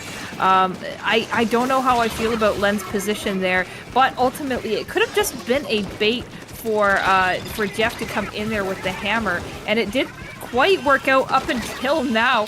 It's just gonna be one shot, but that might be all they need, is just one shot. That power clam is in a terrible position for them to reach now, and they're not going to be able to get to that. That is going to be bracket reset in favor of Thin Air. This is a tournament run like I've never seen before. One shot should not miss your chance to go, because opportunity comes once in a lifetime, yo. Mom's spaghetti. That's a much more stream-friendly song than Troll Toll, so I'll take that. Listen, we can get some Eminem in here, maybe, at least. Where's Umbre? Good point. Probably storm chasing, I don't know. Does he do that? I don't know. I found out that I don't think he storm chases, but at LTC last, we were just like sitting and chatting. I found out he's just really into weather. He like follows a bunch of Twitter accounts about weather, and he's just like really into storm systems. I found we found the one person who likes small talk. So how's the weather out there? And Umbre was like, "Oh, you finally asked me," because like he does not talk that much. Really? Pika would storm chase, yeah. Pika Dave. 465. What? It's storm chase, yeah. Well, that's not very nice to storm. Unless they're chasing in a good way. Maybe it's just a big hug. Yeah. Anyways, moving back into this unknown stage, looking at zones, I'm gonna guess is Robo and not Bluefin, because while the TOs hate us, well, Popgun hates us. Popgun doesn't hate us that much, so we might get that. Well, we are gonna get that Robo you asked for. At long last. I could still be jinxed at this point, though. What if, like, the Dark Brotherhood just, like, folds and throws in the towel, or Thin Air is just like, I don't feel like playing. When one of their internets goes out. Yeah. Internet, like, parental controls activate at midnight, so no staying up late. You can't hide the Switch under your pillow. Yeah, so one of them has to take out the garbage. One of them, their internet goes out. One of them, parental controls kicked in, and the last one's Nintendo Online expired. So they had to drop. That has happened to some teams in tournaments before, where the Nintendo Switch thing expires. which is just hilarious and wild to me. But we all deal with unique circumstances from time to time, I suppose. Yeah, I was actually hanging out in a VC with my team, and they were getting ready to, I think, either scram or into a tournament or something. And then Crim's on my family plan, and Crim goes, Lily, the online isn't working. Oh no. I was like, oops, hang on. I think they were ready to play a tournament. I'm pretty sure that's what happened. I mean, they had like 10 minutes. All right, so we're back in Macomart. We're doing our weekly grocery shopping, and it is finally time for Clan Blitz. I thought we were seeing deja vu here, but it was zones last time. So this is, it's still going to be a little bit fresh to us. And I think as far as notable comp changes go, is the first thing that my eyes are brought to is that chainsaw onto the side of Dark Brotherhood. I don't know if I'm just like oblivious and they were doing this before, but that's new, not. Right? Yeah, okay. The chainsaw is new. We have not seen the stamper at all in any of these games that we've been watching Dark Brotherhood play, this set or the previous one. So this is very new. TJ Screw popping off a little bit there. And just dipping and diving. It looks like we're still trying to we have control of mid, but we're still trying to get that clam economy that we need. The beginning of the game's always a little challenging to get the clam economy needed to make a push. Yes, absolutely. So we have been seeing just, I think at this point, when there's not that much on the board, you kind of have to rely on getting these picks on your opponents who are holding on to some of those clams, because that is going to be the most reliable point in this game to do it. With that being said, though, Thin Air not really holding on to anything right now, and I suppose the reason for this weapon change that I didn't realize before is Violet is now playing. Oh, I didn't notice that either. Maybe someone did have to go because it got too late, so they had to swap some out. I'm not sure, but that's a swap. That would explain things. Yes. Will it play a part? Will that make a change? Is yet to be determined. But we do know Violet to be a very strong, sort of aggressive player. I believe this is the same one from like teams like Cataclysm back in Splatoon 2 for us old people. So that should not really matter for them here. I think they're continuing to be a very strong group of people. It should, like, if anything, it'll get better. Yes, absolutely. It looks like things are still pretty consistent between the two of them. Neither is really getting too far. A push to 56 is good, but not on this map. 56 is nothing on this map, unfortunately, when things move so quickly. So the members of Dark Brotherhood 2-3 going down means they're not going to be able to get the retaliation that they were hoping for just yet. They're going to have to wait a little bit longer. It really feels like just Len and Jeff are just coming in from every side, just like they have been this whole time, and causing chaos. Yes, Jeff getting that power clam ready, kind of volleying things around a little bit here. We don't really get to see that kind of play style come out too often in Splatoon, where people are really mindful of the way that they hold onto their clams. But we are seeing that here, which is, I wouldn't expect anything less for that type of play style. But comedically getting caught up in that hammer, literally the second they pull it out, it's kind of my favorite thing to see as a viewer. On that hand, though, very close to getting this lead here, but is just being stopped right at that deciding factor there. Huber gonna get back in here and just close that margin a little bit by 3 points. It's really not that much, but it also does mean that Thin Air needs more than just a power climb if they want to reclaim this. Yeah, you do wonder, though, if it was worth it to do that. You do lose an extra player just to getting that lead, which isn't that strong of a lead. You have to kind of measure and balance that to find out if it was truly worth it. So far, Thin Air hasn't managed to fully break in, so far it seems like it was a pretty good confirm, but we'll have to see how the rest of this mid-fight balances out. Yeah, I would say in the case of these two teams that it would be worth it because of the fact that they did not entirely wipe out there. Just judging on that Rainmaker game previously, where the lead was the tiniest thing ever, that is actually going to be a delayed wipe. I know that didn't quite come up because Cooler is very fast and people respawn before it can happen, but ultimately that was a bit of a delayed wipe, and it would be in any other circumstance. So whether or not Dark Brotherhood is going to be able to capitalize off of it is a different question. It does feel like Violet is trying to spot out their options as to what can be done here. Building up a Zipcaster rather quickly here, which can chain quite well with this Crab, but it is a bit of a rough position when your Crab is also one of your power clam holders, because it does limit your options in the spur of the moment. So 15 seconds left on the board. Those power clams are not being held by anyone, which is very unfortunate for them, because they do need to build one now before they can even look at overtime as an option. Yeah, and it looks like Thin Air is doing a really good job at the clam economy. They had a 7 on one player there before they died, which means that there just wasn't enough on the map for Dark Brotherhood to be able to pick up.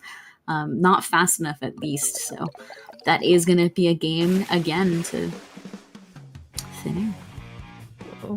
What on earth has been happening in this tournament? Like, again, this is a team that I believe you had mentioned they lost to foul play in round 2 of this tournament, right? And round 1 was a bye, so they didn't actually play any winning games on winner's side. Wow. That is incredibly impressive that they've had such a strong comeback. They did not like the feeling of losing, and they said, okay guys, never again. So now just 2 games away from taking the entire thing. A very persistent run, I do have to say. Like, I cannot stress enough, like, if this is one of the first times you're watching Proving Grounds, this kind of thing does not happen often in this game. We don't see comebacks like this, and I think even if you're from different competitive gaming communities, this is the kind of run that you like cheer people on for, and you get loud for at the big stage at events, right?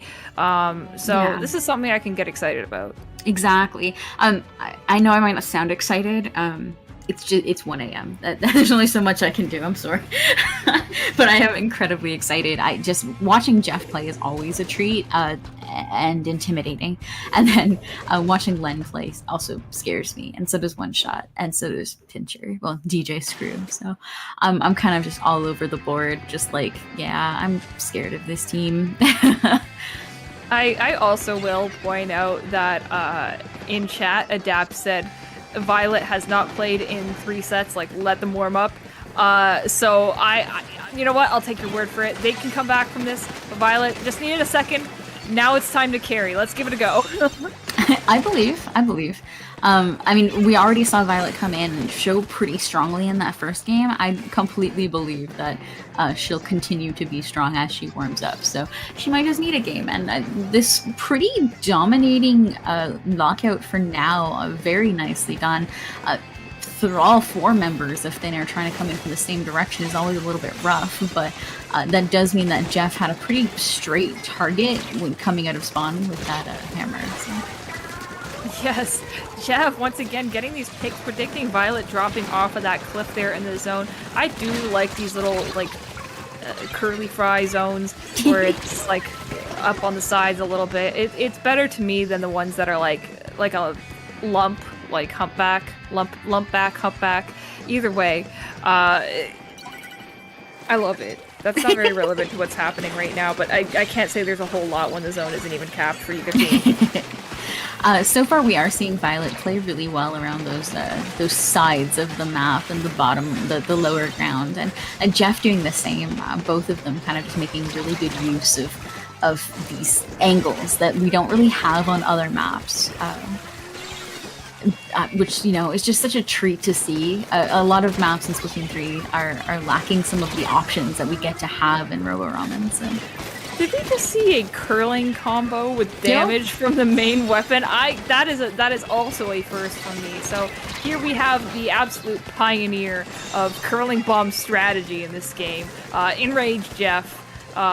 Coming out with the innovation. I don't know really the use for this. If I'm being honest, it feels a little silly, but you know, if you can do it, why not? You can do anything if you put your mind to it, I guess. Seeing some beautiful side play here from members of Thin Air again, catching Zen off guard, but Len catching Zen off guard, a little bit of end-on-end violence, and pushing all the way into spawn now. This could be dangerous for the members of Dark Brotherhood. When you get that far up in spawn, it can be pretty hard to break out of, but it looks like Thin Air is backing up to give them a bit more space, and I kind of wish they didn't. Yeah, I kind of do want to see a bit more of that, like, Len pop off, I'm in your face, I'm under your ledges, but you will never know until it's too late kind of movement here. Yeah, exactly.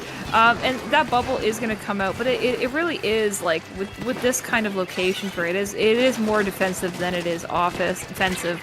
That jump in is coming in, and unfortunately for Len, that timing is not going to line up too well for them. So this should be another cap of the zone back in favor of Dark Brotherhood, and 3 members of Thin Air are going to be going down, absolutely vaporized into Thin Air themselves, and that will allow them to get back in here. They aren't really dealing with very much of a penalty, so this is very realistically the lead as we're seeing it. I was worried a little bit about this. We see Apple rotating to this right-hand side. There's so many avenues into the mid on this map that you kind of have to keep a really good look on that side, and Apple did a pretty good job spying that out and calling it out and taking care of it just long enough for them to get lead. Both teams have about a 30-point penalty, which really isn't that much in the scheme of things, especially when you have 2 players down in Dark Brotherhood and you have to try to get everyone back up in time in order to get back to zone to cap it. Yes, we do have a crab that could be popped at any moment now for Dark Brotherhood, unless they do get spotted out by Pinter's Zuka, and that is actually what's going to happen there. Actually, no, I lied.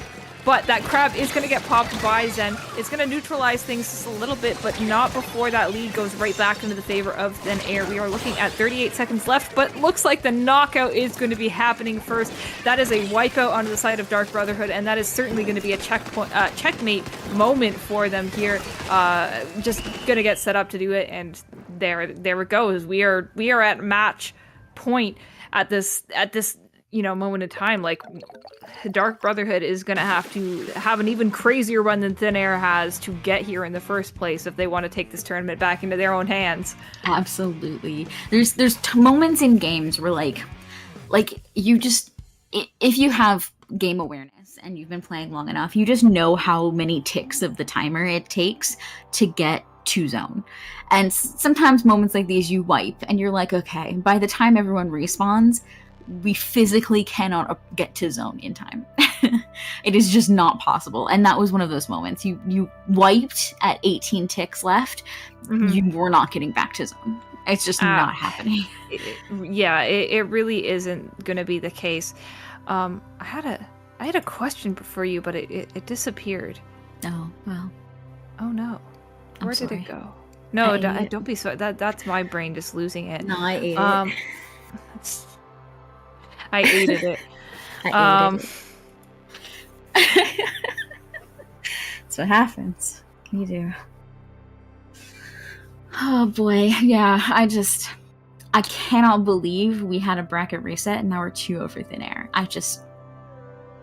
The losers run truly has been unreal. Mm-hmm.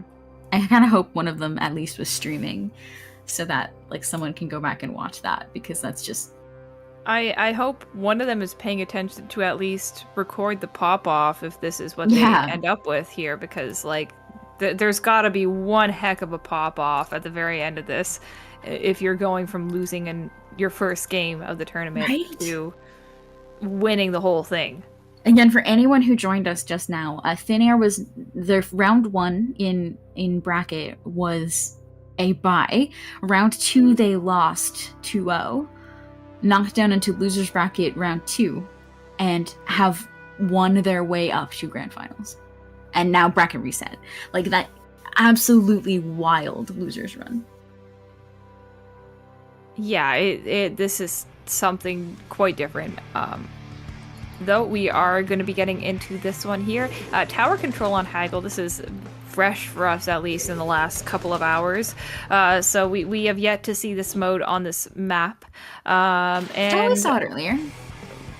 We did. Oh, Yeah. I thought it was zones. We did see. Oh, we zones. also saw zones. Yes, we saw one match played on tower control here, and I forget. We did. Yeah, we did. No way. Yeah. I'm losing it. I'm like an old lady now, I think. Same. It's fine.